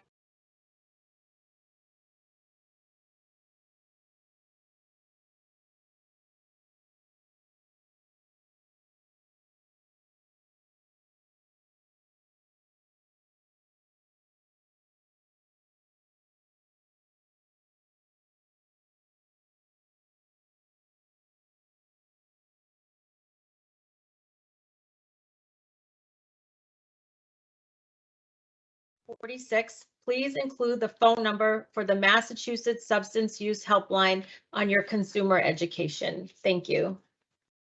Thank you. And because we had a break in my document here, I didn't see that we were doing both. So anyway, and Commissioner Stebbins? Sure. Thank you, Madam Chair. My condition is for all 4 of the New England Alchemy LLC provisional license applications. The proposed condition is prior to final application for licensure, contact CCC Licensing Division with an update to confirm your training and recruitment partners and eligibility to support your activities in accordance with 935 CMR 500.101 1C8K. Just a quick explanation. This applicant has, in their diversity plans, has mentioned the support and the work they hope to do with our Mass Higher Career Centers. I just encourage them to connect with those Mass Higher Career Centers and confirm their eligibility to support their activities. Okay. Any additional comments? So I just want to make sure, because when I'm taking these votes, I will probably read the individual applicant number, just because there are 2 product manufacturing and 2 retail, just to make sure that we, and can I just ask the commissioners, in general, does the chair read out those numbers when we're going through this? I'm just trying to make sure that I'm identifying things properly. Anyone's thoughts? Commissioner Stebbins, go ahead. Yeah, I think we have read them in the past, but obviously we can incorporate the actual application number in the minutes, so there's no confusion for the applicants when they go back and anybody wants to read our minutes. But I think the way you've been doing it, segmenting the product manufacturing license versus a cultivation license is fine, but we can incorporate the But application numbers Here, into the here I minutes. will, in taking the roll call, I will incorporate the numbers because there are two and they're two the same. So Sure. anyway, again, just I apologize for my clunkiness here. So anyway, I seek a motion to approve the recommendation to approve the provisional application for New England Alchemy LLC number MPN 282119 product manufacturing, subject to any conditions articulated by the commissioners. Do I hear a motion? So moved. Moved by Commissioner Stebbins, second. Second. Second. You know, this is actually one of the things I almost at some point in time, we may also want to have us, the commissioners say their name so I can sort of, because it's kind of hard to see on the screen. So is that seconded by Commissioner Roy? Yes. Okay, seconded by Commissioner Roy. Are there any questions or comments from commissioners? Hearing none on the motion that's been seconded, I will take a roll call vote. Commissioner Camargo. Aye. Commissioner Concepcion. Aye. Commissioner Roy. Aye. Commissioner Stebbins. Aye. And the chair abstains. Let the record show that the motion was approved with 4 in favor and the chair abstaining. Now heading to number 14. I seek a motion to approve the recommendation to approve the provisional application for New England Alchemy number MPN 282120 product manufacturing, subject to the conditions articulated by the commissioners. Is there a motion? So moved. Motion by Commissioner Stebbins. Is there a second? Second. Seconded by Commissioner Concepcion. Are there any questions or comments from commissioners? Hearing none on the motion that has been seconded, I will take a roll call vote. Commissioner Camargo. Aye. Commissioner Concepcion. Aye. Commissioner Roy. Aye. Commissioner Stebbins. Aye. And the chair abstains. Let the record show that the motion was approved with 4 in favor and the chair abstaining. Now, number 15, I seek a motion to approve the recommendation to approve the provisional application for New England Alchemy LLC, number MRN 284398 retail, subject to the conditions articulated by the commissioners. Is there a motion? So moved. Moved by Commissioner Stebbins. Is there a second? Second. Seconded by Commissioner Roy. Are there any questions or comments from the commissioners? Hearing none on the motion that has been seconded, I will take a roll call vote. Commissioner Camargo. Aye. Commissioner Concepcion. Aye. Commissioner Roy. Aye. Commissioner Stebbins. Aye. And the chair abstains. Let the record show that the motion was approved with 4 in favor and the chair abstaining. Number 16, I seek a motion to approve the recommendation to approve the provisional application for New England Alchemy LLC, number MRN 284412, retail, subject to the conditions articulated by the commissioners. Is there a motion? So moved. Motion moved by Commissioner Stebbins. Is there a second? Second. Seconded by Commissioner Roy. Are there any questions or comments from commissioners? Hearing none on the motion that has been seconded, I will take a roll call vote. Commissioner Camargo. Aye. Commissioner Concepcion. Aye. Commissioner Roy. Aye. Commissioner Stebbins. Aye. And the chair abstains. Let the record show that the motion was approved with 4 in favor and the chair abstaining. And now number 16, New England Alchemy LLC, number MRN 284412, retail. I seek a motion to approve the recommendation to approve this provisional license subject to the conditions articulated by the commissioners. Is there a motion? So moved. Moved by Commissioner Roy. Is there a second? Second. Seconded by Commissioner Concepcion. Are there any questions or comments from the commissioners? Hearing none on the motion that's been seconded, I will take a roll call vote. Commissioner Camargo. Aye. Commissioner Concepcion. Oh, sorry. Aye. Commissioner Roy. Aye. Commissioner Stebbins? Aye. And the chair abstains. Let the record show that the motion was approved with 4 in favor and the chair abstaining. Okay, so now moving on to New England Regional Dispensary number MRN 284607 retail. The applicant here is New England Regional Dispensary. The proposed location is 34 Cross Road, located in Clarksburg. They are seeking a retail license. This applicant received general review. Additional information is contained within the executive summary for the commission's review and consideration. Therefore, commission staff do recommend the issuance of a provisional license subject to the conditions before you. Commissioner Roy, you have some conditions? Yeah, I have one. Thank you, Madam Chair. Prior to final licensure in accordance with 935-140, please include the phone number for the Massachusetts Substance Use Helpline on your consumer education. Thank you. If there are no others, I seek a motion to approve the recommendation to approve the provisional application for New England Regional Dispensary number MRN 284607 retail, subject to the conditions articulated by the commissioner. Is there a motion? So moved. Moved by Commissioner Stebbins. Is there a second? Second. Seconded by Commissioner Roy. Are there any questions or comments from commissioners? Hearing none on the motion that has been seconded, I will take a roll call vote. Commissioner Camargo? Aye. Commissioner Concepcion? Aye. Commissioner Roy? Aye. Commissioner Stebbins? Aye. And the chair abstains. Let the record show that the motion was approved with 4 in favor and the chair abstaining. And now we are on to Primus LLC, number MRN 284441, retail.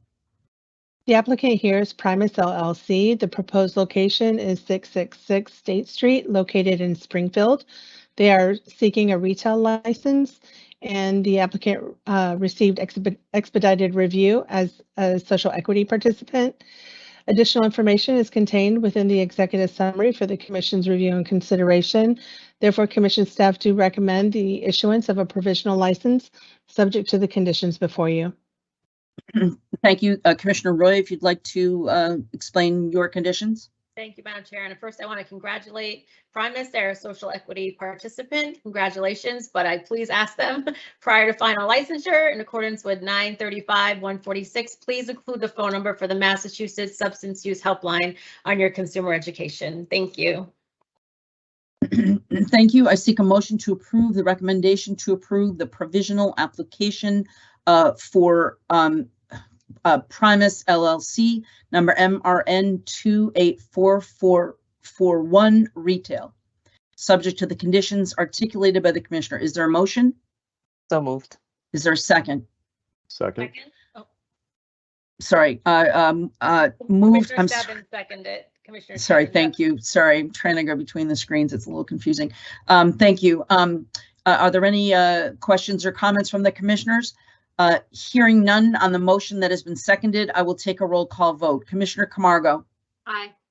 Commissioner Concepcion? Aye. Commissioner Roy? Aye. Commissioner Stebbins? Aye. The chair abstains. I'll let the record show that the motion was approved with 4 in favor and the chair abstaining. Moving on to Solar Therapeutics Incorporated, doing business as Solar Cannabis Company, number MRN 282731, retail. The applicant here is Solar Therapeutics Incorporated, doing business as Solar Cannabis Company.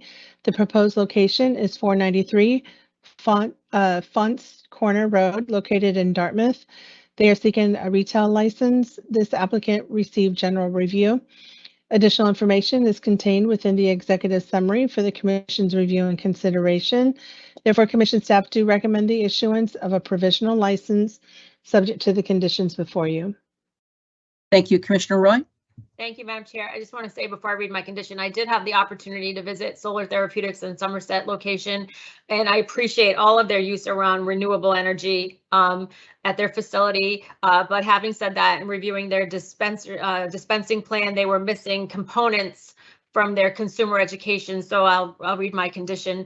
Prior to final licensure in accordance with 935-146 A through J, please provide the commission with a copy of your consumer education. To ensure compliance, consumer educational materials shall include subsections A through J as listed in said regulation and must also include the phone number for the Massachusetts Substance Use Helpline. Thank you. Thank you, Commissioner. I now seek a motion to approve the recommendation to approve the provisional application for Solar Therapeutics, Inc., doing business as Solar Cannabis Company, number MRN 282731, retail, subject to the conditions articulated by the Commissioner. Is there a motion? So moved. Moved by Commissioner Stebbins. Is there a second? Second. Seconded by Commissioner Roy. Are there any questions or comments from the commissioners? Hearing none on the motion that's been seconded, I will take a roll call vote. Commissioner Camargo. Aye. Commissioner Concepcion. Aye. Commissioner Roy. Aye. Commissioner Stebbins. Aye. And the chair abstains. Let the record show that the motion was approved with 4 in favor and the chair abstaining. And finally, we come to INSA Inc., number RMDA 3362, vertically integrated medical marijuana treatment center. The applicant here is INSA Incorporated. The proposed location for its cultivation and product manufacturing operations is 122 Pleasant Street, located in East Hampton. The proposed location for its dispensary is 20 Stockwell Drive, located in Avon. They are seeking a medical treatment center license. Additional information is contained within the executive summary for the commission's review and consideration. Therefore, commission staff do recommend the issuance of a provisional license subject to the conditions before you. And Commissioner Stebbins, you have some conditions? I do. I have one, Madam Chair. My proposed condition is prior to final application for licensure, submit to CCC response regarding new diversity plan goal number 2 and how goal promotes equity among people of color, particularly Black, African American, Latinx, Indigenous people, women, veterans, persons with disabilities, and LGBTQ+ people in the operation of the METC in accordance with 935 CMR 500 or 501.1011C8K. Thank you. I now seek a motion to approve the recommendation to approve the provisional application for INSA Inc., number RMDA 3362, vertically integrated medical marijuana treatment center, subject to the conditions articulated by the Commissioner. Is there a motion? So moved. Moved by Commissioner Stebbins. Is there a second? Second. I can't see. Who seconded that? Camargo. Oh, I'm sorry, Commissioner Camargo. Are there any questions or comments from commissioners? Hearing none on the motion that's been seconded, I will take a roll call vote. Commissioner Camargo. Aye. Commissioner Concepcion. Aye. Commissioner Roy. Aye. Commissioner Stebbins. Aye. And the chair abstains. Let the record show that the motion was approved with 4 in favor and the chair abstaining. Next, we will address the staff recommendations concerning final license applications, and the recommendations will be voted as a group. Ms. Defoe, do you have any statements or comments regarding the final license applications before us? No, ma'am. Okay. Just as a point of order, do I need to read these out, or do we just vote them as a group? Do I need to articulate the names and the applications? Do I need to articulate all of these? No, you don't. Okay. I think you can just list it as the roster 1 through 12 is also provided in the public meeting book. Okay, so I will, this will be the list, the roster list 1 through 12 as listed in the public documents. I don't know if any commissioners have any questions or comments. If not, I will seek a motion to approve the recommendations for final license applications. Is there a motion? So moved. Commissioner Stebbins, is there a second? Second. Commissioner Camargo. seconded by Commissioner Camargo. I'm sorry, because you're not on camera. I apologize. I'm trying to look through the different okay, screens. My apologies. If there are there any questions and comments from the commissioners? Hearing none on the motion that's been seconded, I will take a roll call vote. Commissioner Camargo. Aye. Commissioner Concepcion. Aye. Commissioner Roy. Aye. Commissioner Stebbins. Aye. And the chair abstains. Let the record show that the motion was approved with 4 in favor and the chair abstaining. Next, we're going to turn to staff recommendations on license renewals, which will be voted in 2 groups, adult use and medical use. I understand that the commissioners may have some comments which they wish to make regarding some of the renewal applications. If we could hear first from Commissioner Camargo. Thank you, Chair. I appreciate it. And good job. We're moving right along. I loved it. Just so you know, when my husband was in the legislature and he was chairing committees, he literally would pull the chairs out of the room so the people testifying could not sit down. So I'm hoping that we're moving at a brisk pace, but nothing to make you nearly as uncomfortable as the people testifying in front of my husband years ago. There you go. We just learned something. No, thank you. As renewals, I think Commissioner Stebbins said it earlier. I think we've had a record of renewals. There's about 113 of them out of those 160 something that are actually commenced operations. But I wanted to just make a quick comment and shout out to ARL Healthcare. They've been working with interns. They actually hired an intern full time. I've heard that more in the industry in terms of some of these licensees.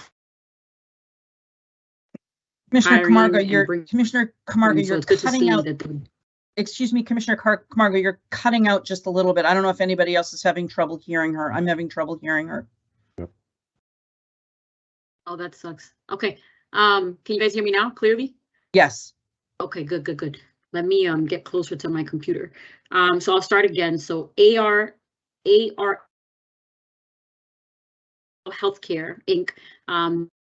They've recruited some interns full-time as part of their team. And I also just wanted to mention that I've seen this more and more in the industry where licensees are developing internship projects. So it's good to see it.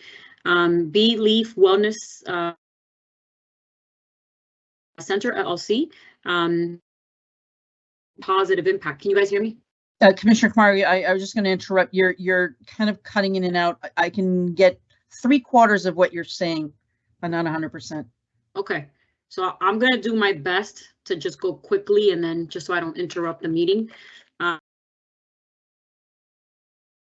E-Leaf Wellness Center, they've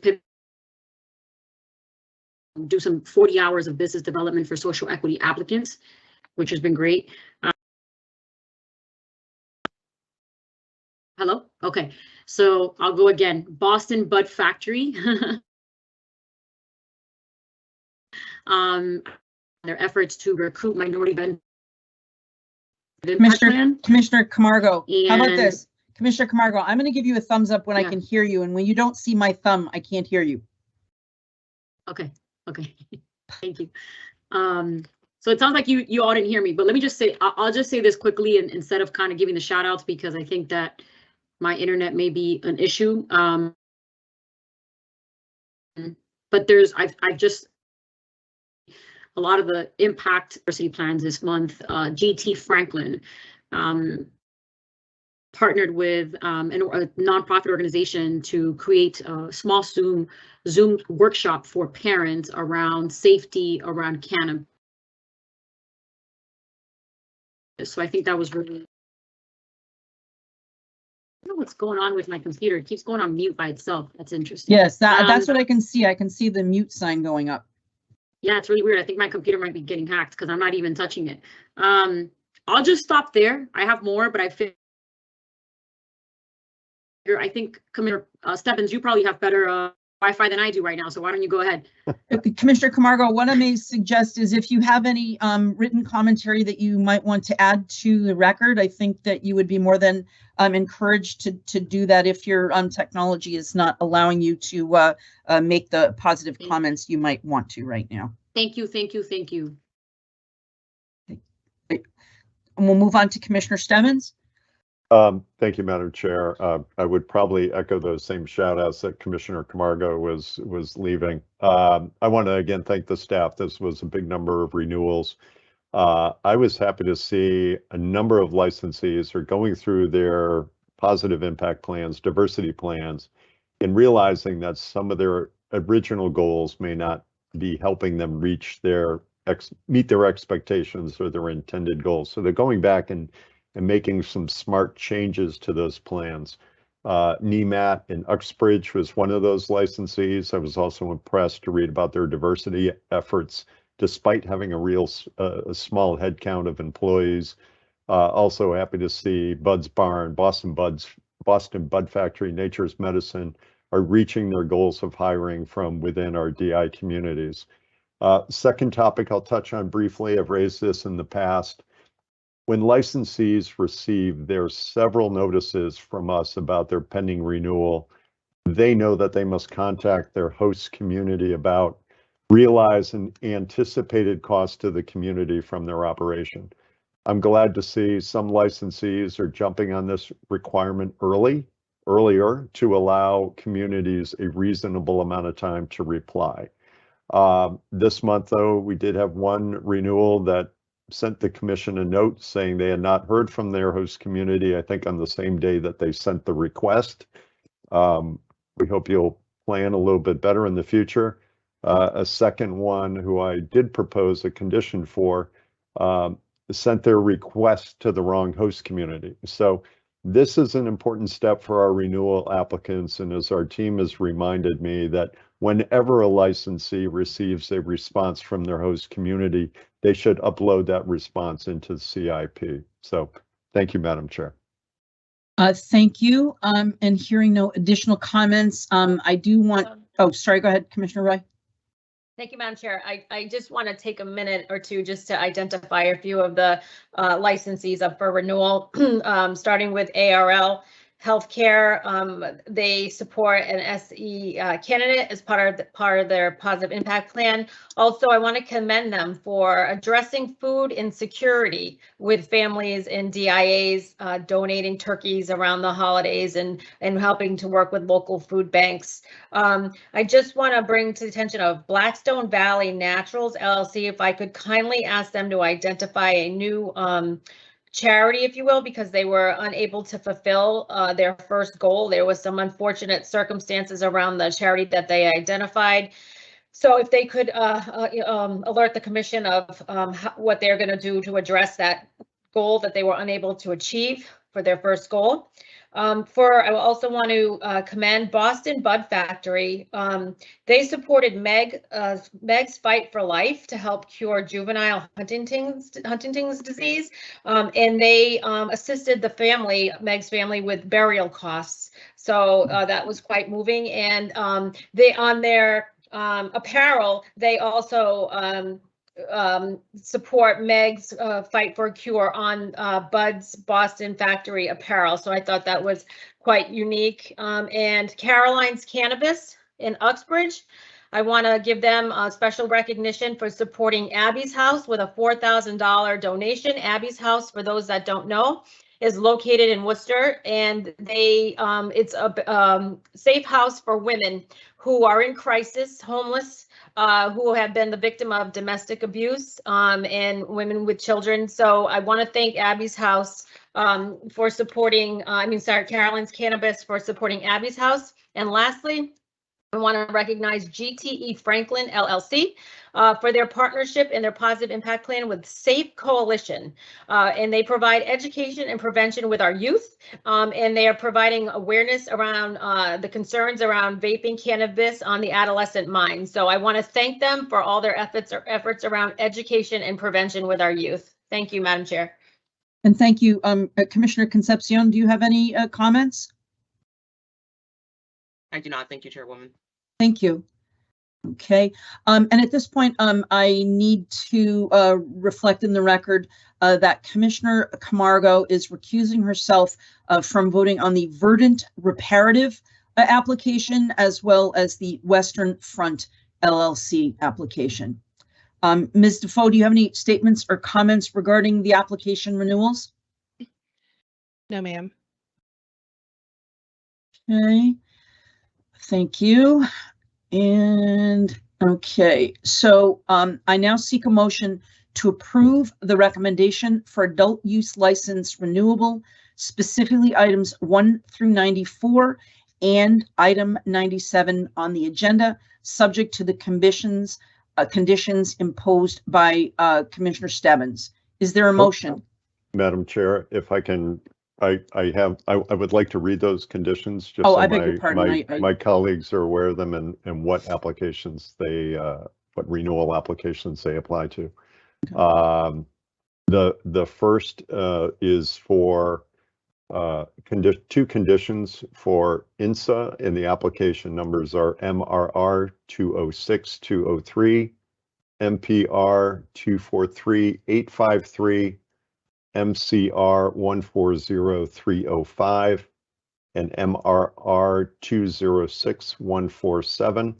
And the two proposed conditions are within 30 business days of approval of application for renewal, submit to CCC response regarding new diversity plan goal number 2 and how goal promotes equity among people of color, particularly Black, African American, Hispanic, Latinx, and Indigenous people, women, veterans, persons with disabilities, and LGBTQ plus people in the operation of the marijuana establishment in accordance with 935 CMR 500.101 1C8K.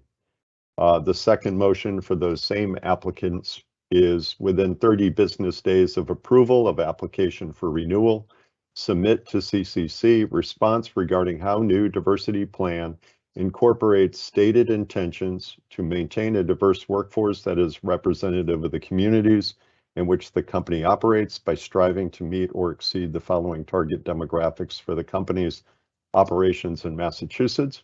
And the company will continue to pursue programs in order to maintain or exceed the target demographics for these groups in order to promote equity among people of color, particularly Black, African American, Hispanic, Latinx, and Indigenous people, women, veterans, persons with disabilities, and LGBTQ plus people in the operation of the marijuana establishment in accordance with 935 CMR 500.101 1C8K. And I have a separate motion for QPS Massachusetts Holdings. Those application numbers are MPR 243863 and MCR 140325. Within 30 business days of approval of application for renewal, provide updated request to the host community of Franklin related to the operation of the establishment in accordance with 935 CMR 500.103, 4B, and 4F. Okay, thank you. So again, entertaining a motion to approve the recommendations for adult use licenses renewals, items 1 through 94 and item 97 on the agenda, subject to the conditions proposed by Commissioner Stebbins. Is there a motion? So moved. Commissioner Stebbins, thank you. Is there a second? Second. Commissioner Roy, thank you. Are there any questions or comments from commissioners? Hearing none on the motion that has been seconded, I will take a roll call vote. Commissioner Camargo. Chair, just so I'm clear, because I kind of got lost a little bit. Did you take out the ones that I'm recusing myself from? Hold on. 1 through 94. Yes, 1 through 94. So you recused from Verdant 95, 96. Yes. And so we're going through. Okay. Yes. Unless someone believes that I have not done that correctly, but I'll leave. So this is for items 1 through 94, and I believe you recused yourself from Verdant reparative, so that's 95, 96. And 98. We haven't gotten there yet. Okay, perfect. Thanks. Okay, sorry. Again, my confusion. It's okay. Ours probably. Okay, thanks. Commissioner Camargo, you're recusing yourself from one Verdant, but not the second Verdant, is that correct? No, both 95, 96, and 98. Wait, 94 is also a Verdant, and we were going through 1 through 94 just now. Okay, so, That's how they're numbered on the screen. okay, so, all right, so then it's 194, it's 1 through 94, and Verdant is 95. The screen is different than our meeting book. So Yeah. the screen, my meeting book that is different than the screen. So that's just what the confusion is. They're numbered differently from the meeting book to the slides are numbered differently. So then according to the slide here, so then the vote we were taking on then is 1 through 93. We are excluding 94 and 95. And I think that meets Commissioner Camargo's need to recuse herself. So I just want to make sure. So the vote that we're taking then is 1 through 93. And then I'm presuming 96 and 97, unless Ms. Defoe wants to just clarify, because unfortunately my list is a little different. So You're right, Chair. okay, all right. All right. We can vote up to 93. Yeah. And then I have to go off camera for when you vote right. for 94, 95, and 97. So I think if you do the vote from, yeah. So then I'll restate it. Seeking a motion to approve the recommendations for adult use license renewals, items 1 through 93, and item 97, subject to the conditions imposed by Commissioner Stebbins. And I'll ask once again, is there a motion? So moved. Am I wrong now? So Madam Chair. Herself from 97, right? Yeah. Yeah. So correct. So why don't you just vote? Let's do that first. Okay, so we'll do 1 through 90. All right. So I seek a motion to approve the recommendations for adult use license renewals, items 1 through 93, subject to the conditions imposed by Commissioner Stebbins. Is there a motion? So moved. Commissioner Roy, is there a second? Second. Commissioner Concepcion, are there any questions or comments from the commissioners? Hearing none on the motion that has been seconded, I will take a roll call vote. Commissioner Camargo. Aye. Commissioner Concepcion. Aye. Commissioner Roy. Aye. Commissioner Stebbins. Aye. And the chair recuses. Let the record show that the motion was approved with 4 in favor and the chair abstaining. Now we will request Commissioner Camargo will go off camera and during her recusal, and then we will vote on 94, 95, and 97. Correct. Okay, I just want to make sure I'm not missing. Okay, so I will entertain a motion to approve the recommendation for adult use license renewals, specifically items 94, 95, and 97 on the agenda, subject to conditions imposed by Commissioner Stebbins. Is there a motion? So moved. Is there a second? Second. Are there any motioned by Commissioner Stebbins, seconded by Commissioner Roy? Are there any questions or comments from the commissioners? I think I motioned that. Commissioner Concepcion.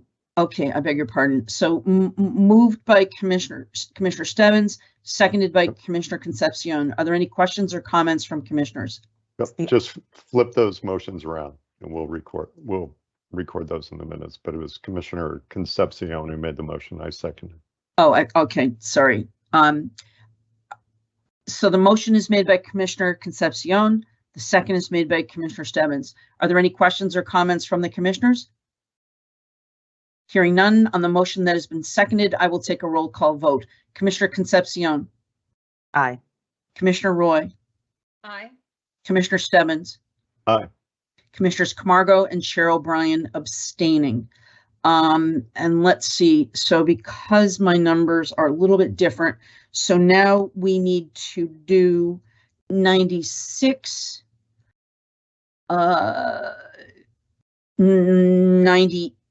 96 and 98. I believe that's what we're doing right now. Can we just get that if that just can be determined, if that's what we need to address right now. Again, I apologize. My script is different than what is on here. So we're doing 96 and 98. Madam Chair. Yep. Just a point of order. Did we satisfy it by just 3 of us voting? Does that satisfy it? Or did you need to vote on that? 3 is sufficient. It's a 3 is three. sufficient. Three Okay, is I just wanna sufficient. make Yeah. sure. I Yeah. just wanted, for our licensee's Yeah. sake, I just Yeah. wanted to clarify. Thank you. Yeah. The power of 3. So if I could just clarify, sorry, Commissioner Stebbins, you had a comment? No, all set. Okay. So we are based on this doing 96 and 98? No, No. no, those are medical. Okay. 98 begins our medical roster. Just 96. I think just 96 to make sure it's included in fine. the group. Yep. Okay, great. Then I'll seek a motion to approve the recommendation for adult use license, specifically item 96 on the agenda. And we can welcome Commissioner Camargo back. Is there a motion? So moved. Commissioner Stebbins, is there a second? Second? Commissioner Roy. So with that, I will, any questions or comments from the commissioners? Hearing none on the motion that's been seconded, I'll take a roll call vote. Commissioner Camargo. Aye. Commissioner Concepcion. Aye. Commissioner Roy. Aye. Commissioner Stebbins. Aye. And the chair abstains. Let the record show that the motion was approved by 4 in favor, chair abstaining. Okay, so now I just want to make sure we're getting the numbers right. So now the numbers, can you just go back just to make sure? So where we are starting right now, if staff could sort of help me out to just make sure that I am not missing anything, where we are right now in terms of a presentation or in terms of approval.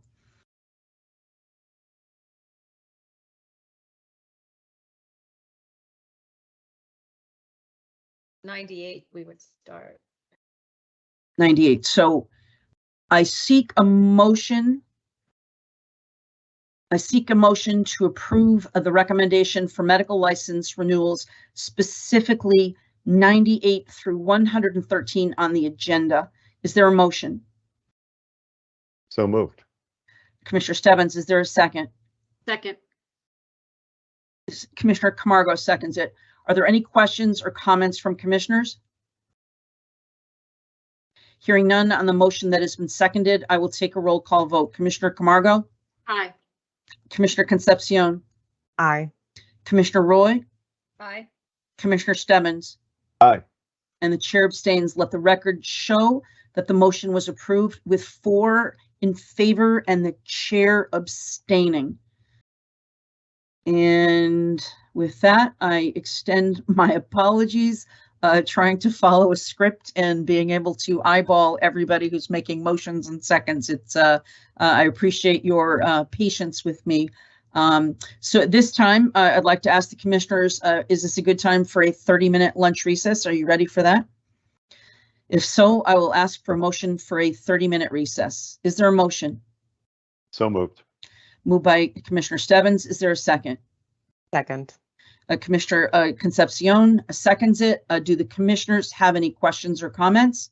Hearing none on the motion that's been seconded, I will take a roll call vote. Commissioner Camargo. Aye, and I also wanted to make a brief comment. Sure. And I'm so glad that you have a script, because it tells me that we are working on transition at the commission and that they were prepared. So I'm just glad to see that, because it's all about, you know, the next. So I'm glad that you said that, and I'm glad that you're able to have that in front of you.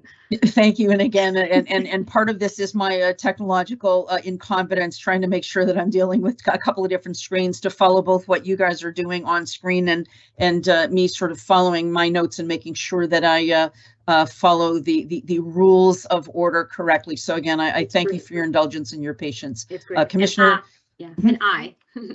Thank you. Commissioner Camargo votes aye. Commissioner Concepcion? Aye. Commissioner Roy, You're doing a great job, Chair. Aye. Commissioner Stebbins. Doing a fine job, Chair. I'll vote aye. Thank you so much. And the chair overwhelmingly votes yes. So let the record show that the motion was approved unanimously, and we will reconvene in 30 minutes. My time says 3:29, so let's make that an even 4 o'clock, right? No, 12:59. So sorry, 12:59, 1:30. Okay. Thank you. Thank you, thank you.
Checking in. Can you hear me, Commissioner Stebbins? I can. Okay, good. Awesome. That's much better.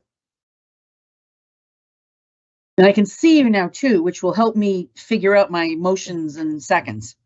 Don't worry. Because sometime I would hear a beautiful female voice, but I couldn't see who it was. So I was trying to, in my apologies, this is doing this remotely is a little challenging, trying to sort of track all this. So again, my apologies to the commission and to the staff and to the 80 remaining attendees. Take your time. Yeah, no need to apologize. You're learning. It's the first day. Well, second day, but first real public meeting. Right. Okay, so do we have everyone back on? Okay. Okay, so seeing, all right, here we are. So welcome back from lunch. As I mentioned earlier, there are 3 items for commission discussion and vote in this section of today's meeting. This will be the ratification of enforcement action. The first item on the agenda today is the ratification of an enforcement action concerning 4 Bros Inc. doing business as East Coast Farms. Enforcement Counsel Rebecca Lopez and Associate Enforcement Counsel Jacob Nielsen will be presenting on this action. Attorney Lopez, if you could please give us your presentation. Madam Chair, if I may, and I'm sorry, Rebecca, to jump in.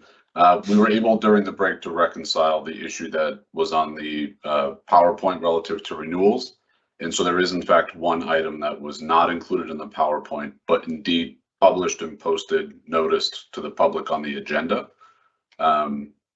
So I guess, and again, apologies for this. The entity was Team Green LLC with a license number of MRR 206189. That based on the fact that it was not presented, I guess I would request that the commission consider that renewal as a separate matter at this time. Can we entertain that now? So can we take that out of the agenda now? So this is Team Green, and this is for a renewal? That's correct. And what is this renewal for? It would be a marijuana retailer. So it's Team Green LLC with a license number of MRR 206189. And it's retail? Correct. Okay, so in hearing that, I will entertain a motion to approve the renewal of Team Green LLC number MRR 206189 retail. Do I hear a motion to approve this renewal? So moved. Commissioner Stebbins has moved the motion. Do I hear a second? Second. Commissioner Roy has seconded. Hearing the motion moved and second, are there any questions? Hearing no questions, I will take a roll call vote. Commissioner Camargo? Aye. Commissioner Concepcion? Aye. Commissioner Roy? Aye. Commissioner Stebbins? Aye. And Chair O'Brien abstains from this vote, so let the record show that the motion was approved with 4 in favor and the chair abstaining. So Thank now, you for that. I appreciate it. Thank you. Sorry, and again, that was my confusion. So again, if the attorney could speak to us about this particular enforcement action. So I will start us off. Thank you and good afternoon, commissioners and chair. As Enforcement Counsel and on behalf of the Chief of Investigations and Enforcement, the Enforcement Department is here to present on a stipulated agreement that has been entered into, that has been agreed to by the licensee, 4 Brothers Inc., doing business as East Coast Farms, and is recommended by the Enforcement Department. I'm just here to introduce our lead counsel on the case, our Associate Enforcement Counsel, Jacob Nielsen, who will be able to walk you through the particulars of that agreement and answer any questions that you may have. I will also be here to answer those questions. Thank you. Thank you, Rebecca. Good afternoon, Madam Chair and Commissioners Camargo, Concepcion, Roy, and Stebbins.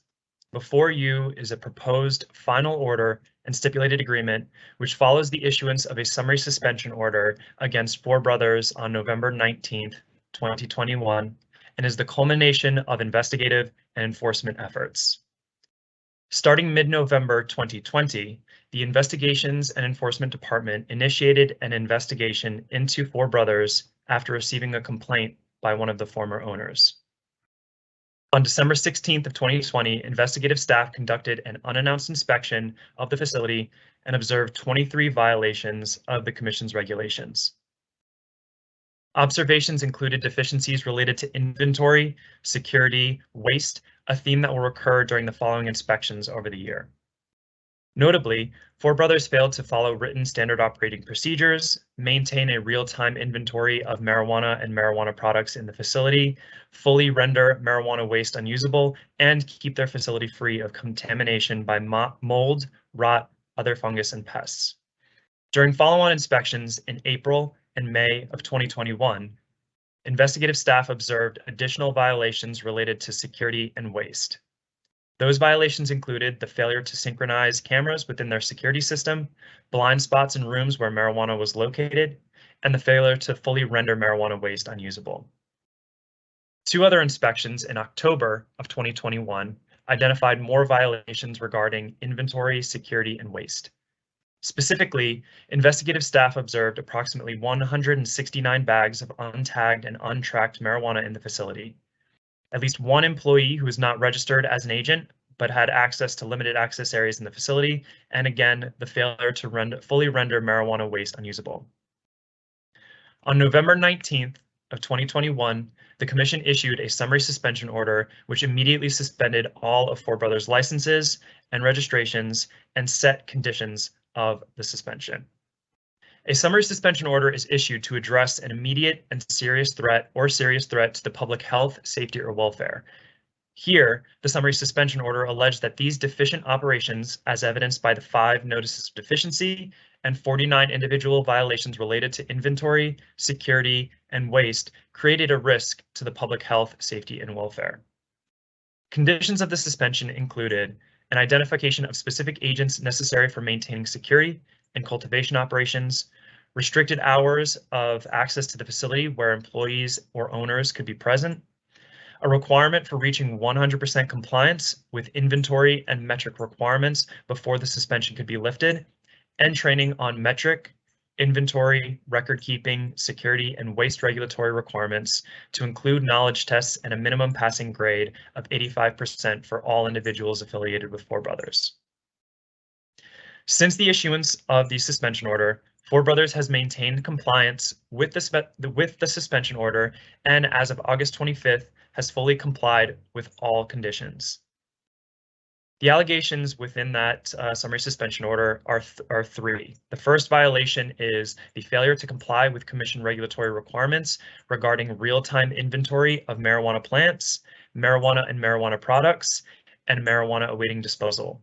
Specific regulatory citations include 935 CMR 501-1051G and 501-1058B, C, D, and F. I should note that these violations include both the medical marijuana regulations and the adult use marijuana regulations, but I will just be reciting the medical marijuana regulations. Violation number 2 includes the failure to implement sufficient security measures to deter and prevent theft of marijuana, marijuana products, and marijuana accessories. The specific statutory and regulatory citations include Mass General Law, Chapter 94G, Section 12A2, 935 CMR 501-1051A, 501-110-1F, 110-4E, 110-5A4, 110-9A2. The third violation is for the failure to properly store, secure, and dispose of organic waste composed of marijuana and marijuana products.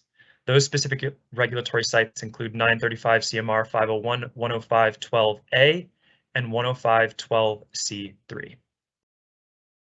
Through this final order and stipulated agreement, the parties have agreed to resolve the summary suspension through terms and conditions allowing for enhanced commission oversight for an interim period to abate further risk to the public health, safety, or welfare.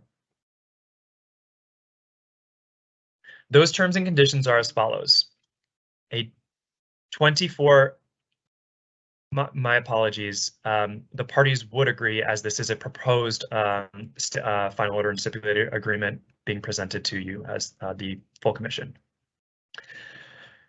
So those terms and conditions are as follows. 24-month period of probation where substantial non-compliance with the Commission's laws shall constitute a full and adequate ground for license suspension or revocation.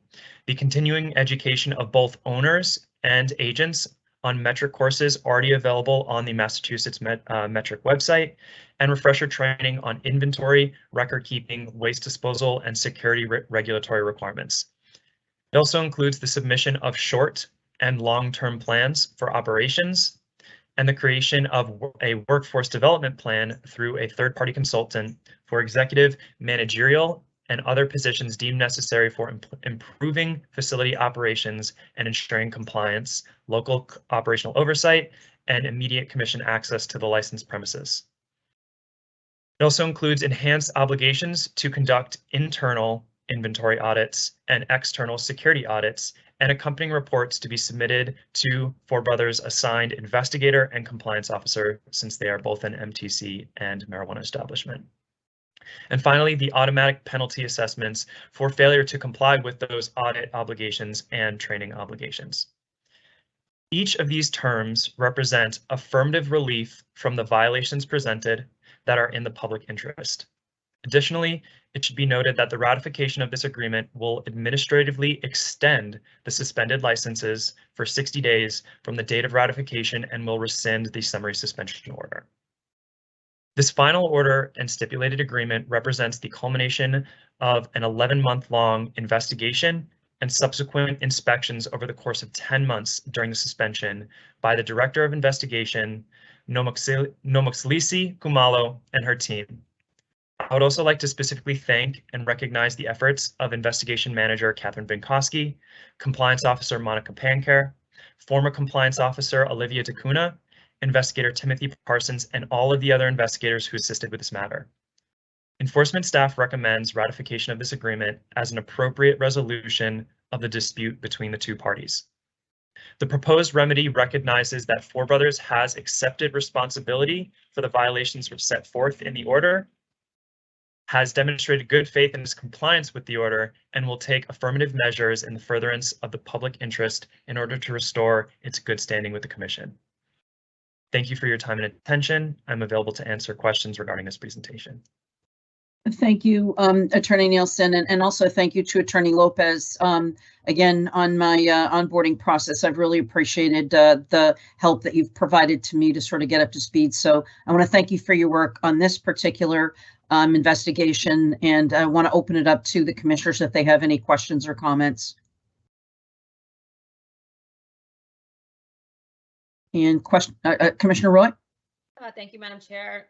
Thank you so much, Rebecca and Jake, for this presentation. And I want to commend our Chief of Enforcement and Investigations and our compliance team. Without public health, public safety, and public welfare, we have nothing in a legalized industry. And I want to thank you so much. I read through the entire report, and there were numerous unannounced inspections that help lead the Commission to identify these deficiencies and come to this appropriate resolution. So I just want to thank you all for there was a lot of work that went into this investigation, clearly, and I want to thank you all for that. Thank you, Commissioner Roy. Any other questions or comments? I have a comment, and it's similar to Commissioner Roy's sentiments. I just really wanted to express my gratitude to the team. Rebecca, Jacob, I know, and Andrew as well. You guys are a phenomenal team, and I know the amount of work and effort that goes into this. So I just wanted to just say thank you for compiling this information, for presenting it, and just all the work that you do overall for the Commission as a whole, as well as our enforcement and overall investigations team as well. So thank you. Thank you. Any other questions or comments? Commissioner Stebbins? Sure. Thank you, Chair, and thanks to the team for the work on this. I guess my question is more operationally related. If we approve the draft stipulated agreement, is there any process by which such notification? It's obviously important that a copy of a stipulated agreement gets shared with the local municipality, or has that not been part of the process in the past?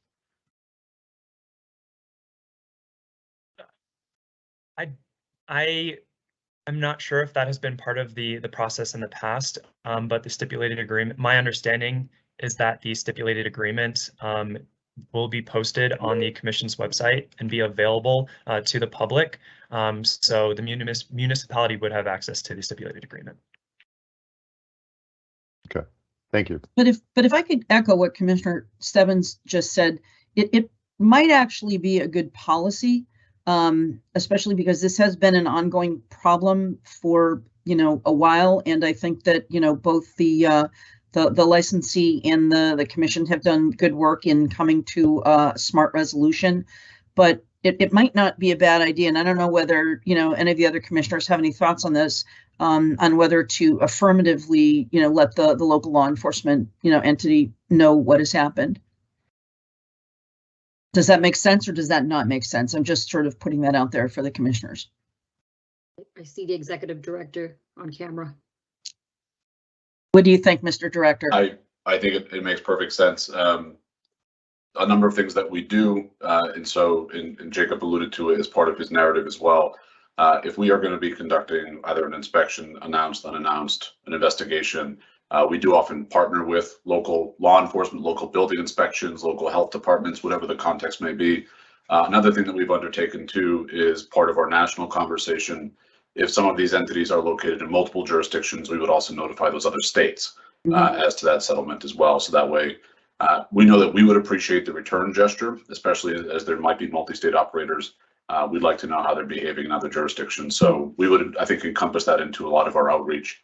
And again, it during the course of an investigation, but also to Jacob's point, once an investigation is complete and brought to closure.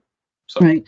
And I think because we do require the local police chief to actually sign off on some of these security plans, I think is important to let them know, how that progress is or is not being made when it hasn't been following through. So thank you, Mr. Director. I appreciate that. Of course. Commissioner Roy? Thank you, Madam Chair. And is it accurate, Mr. Executive Director, to say that we did work closely with the local law enforcement? There was alleged diversion here in this report? Yes, and that diversion itself would actually be a matter for law enforcement as well. So. Okay, thank you. Commissioner Concepcion, Camargo, anyone else with any other questions or comments? If not, I will seek a motion to ratify the stipulated agreement for Four Brothers, Inc. doing business as East Coast Farms. Is there a motion? So moved.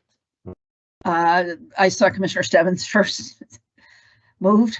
Second? Second. Commissioner Roy, thank you. Are there any questions or comments? Hearing none on the motion that has been seconded, I will take a roll call vote. Commissioner Camargo? Aye. Commissioner Concepcion? Aye. Commissioner Roy? Aye. Commissioner Stebbins? Aye. Let the record show that the chair abstains. The motion was approved 4 in favor with the chair abstaining. Okay, and moving on to approval of executive session minutes. The second item is approval of minutes from executive sessions occurring on July 9th, 2020 and June 9th, 2022. At the August 11th, 2022 public meeting, the commission voted in favor of releasing certain closed executive sessions of our public meeting. We will take these votes separately. So I seek a motion to approve the July 9th, 2020 executive session minutes. So moved. Commissioner Stebbins, thank you. Is there a second? Second. Commissioner Concepcion, thank you. Are there any hearings or comments from the commissioners? Hearing none on the motion that has been seconded, I will take a roll call vote. Commissioner Camargo, Aye. Commissioner Concepcion, Aye. Commissioner Roy, Aye. Commissioner Stebbins, Aye. and the chair abstains. Let the record show that the motion was approved with 4 in favor and the chair abstaining. I now seek a motion to approve the June 9th, 2022 executive session minutes. Is there a motion? So moved. Commissioner Stebbins, is there a second? Second. Thank you, Commissioner Roy. Are there any questions or comments from the commissioners? Hearing none on the motion that has been seconded, I will take a roll call vote. Commissioner Camargo, Aye. Commissioner Concepcion, Aye. Commissioner Roy, Aye.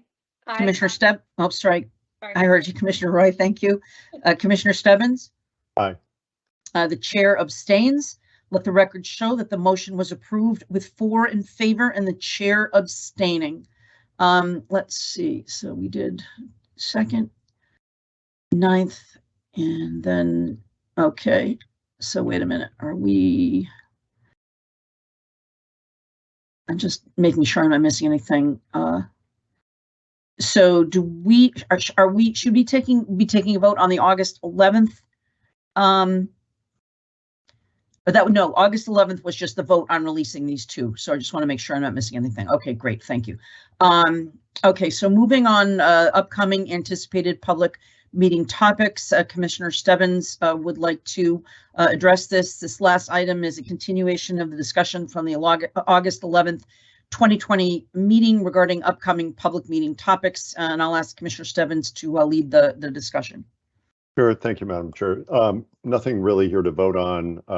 Madam Chair, I'd welcome the chance after this meeting to connect with you and talk through what this section, hopefully, of future public meeting board books would look like, but currently still working with staff to format it, add topics to it, and hopefully we'll be able to see it incorporated into the October public meeting book. Okay, thank you. Any commissioners have any questions or comments on this issue? Okay, hearing none. Any new business not anticipated at the time of posting? I don't know if there are any, if the executive director or any commissioners have any items that we had not included in this agenda. Commissioner Roy? Were we supposed to go over the government outreach? We usually do that. We do not usually do that. I thought Matt does it. No? No. No? Okay. Maybe I dreamt it. All right. Wishful thinking. Maybe we'll add that for future topics. There we go. Okay, all right, thank you. So the next meeting date is October 13th, 2022. Following the public meeting schedule, tentatively October 13th, remote via Teams, 10 a.m., November 10th, December 8th. Obviously, these will be confirmed at a later date, but just putting the public on notice. And then do any of the commissioners have any comments or questions they would like to state at this time? Madam Chair. Commissioner Camargo, yeah. Yeah, thank you. I'm just curious. I know it's early and it's your first meeting, but when will we decide on our December meeting? What do you guys think? I would hope soon. Okay. Soon. I mean, again, I know that this has been up in the air, and it's again part of the ongoing conversations with staff that I'm continuing to have. But I would hope that this could be determined within the next week or so. Thank you. Okay. Anybody else? All right. I would entertain a motion to adjourn. So moved. Commissioner Concepcion, seconded. Second. Commissioner Roy. All those in favor? No, don't do that. We're doing this by a roll call. That's right. Commissioner, sorry. Old habits, old habits. Spicing it up. I know. Commissioner Camargo? Chair, do you, don't worry, you're the chair, so you're gonna spice it up, but I would say aye. Commissioner Concepcion? Aye. Commissioner Roy? Aye. Commissioner Stebbins? Aye. And the chair votes aye. Thank you again to everyone. The motion carries unanimously. Again, I want to thank you all for my patience with technology and poor eyesight looking at tiny little pictures on a screen. I'm hoping I will get better with this. And I, again, especially want to thank the executive director and the rest of the staff for helping me with this first meeting. I really appreciate all the help. Look forward to working more closely with all of you. That meeting will adjourn. Likewise. Bye, Thank everyone. you. Bye, everyone. Bye, everyone.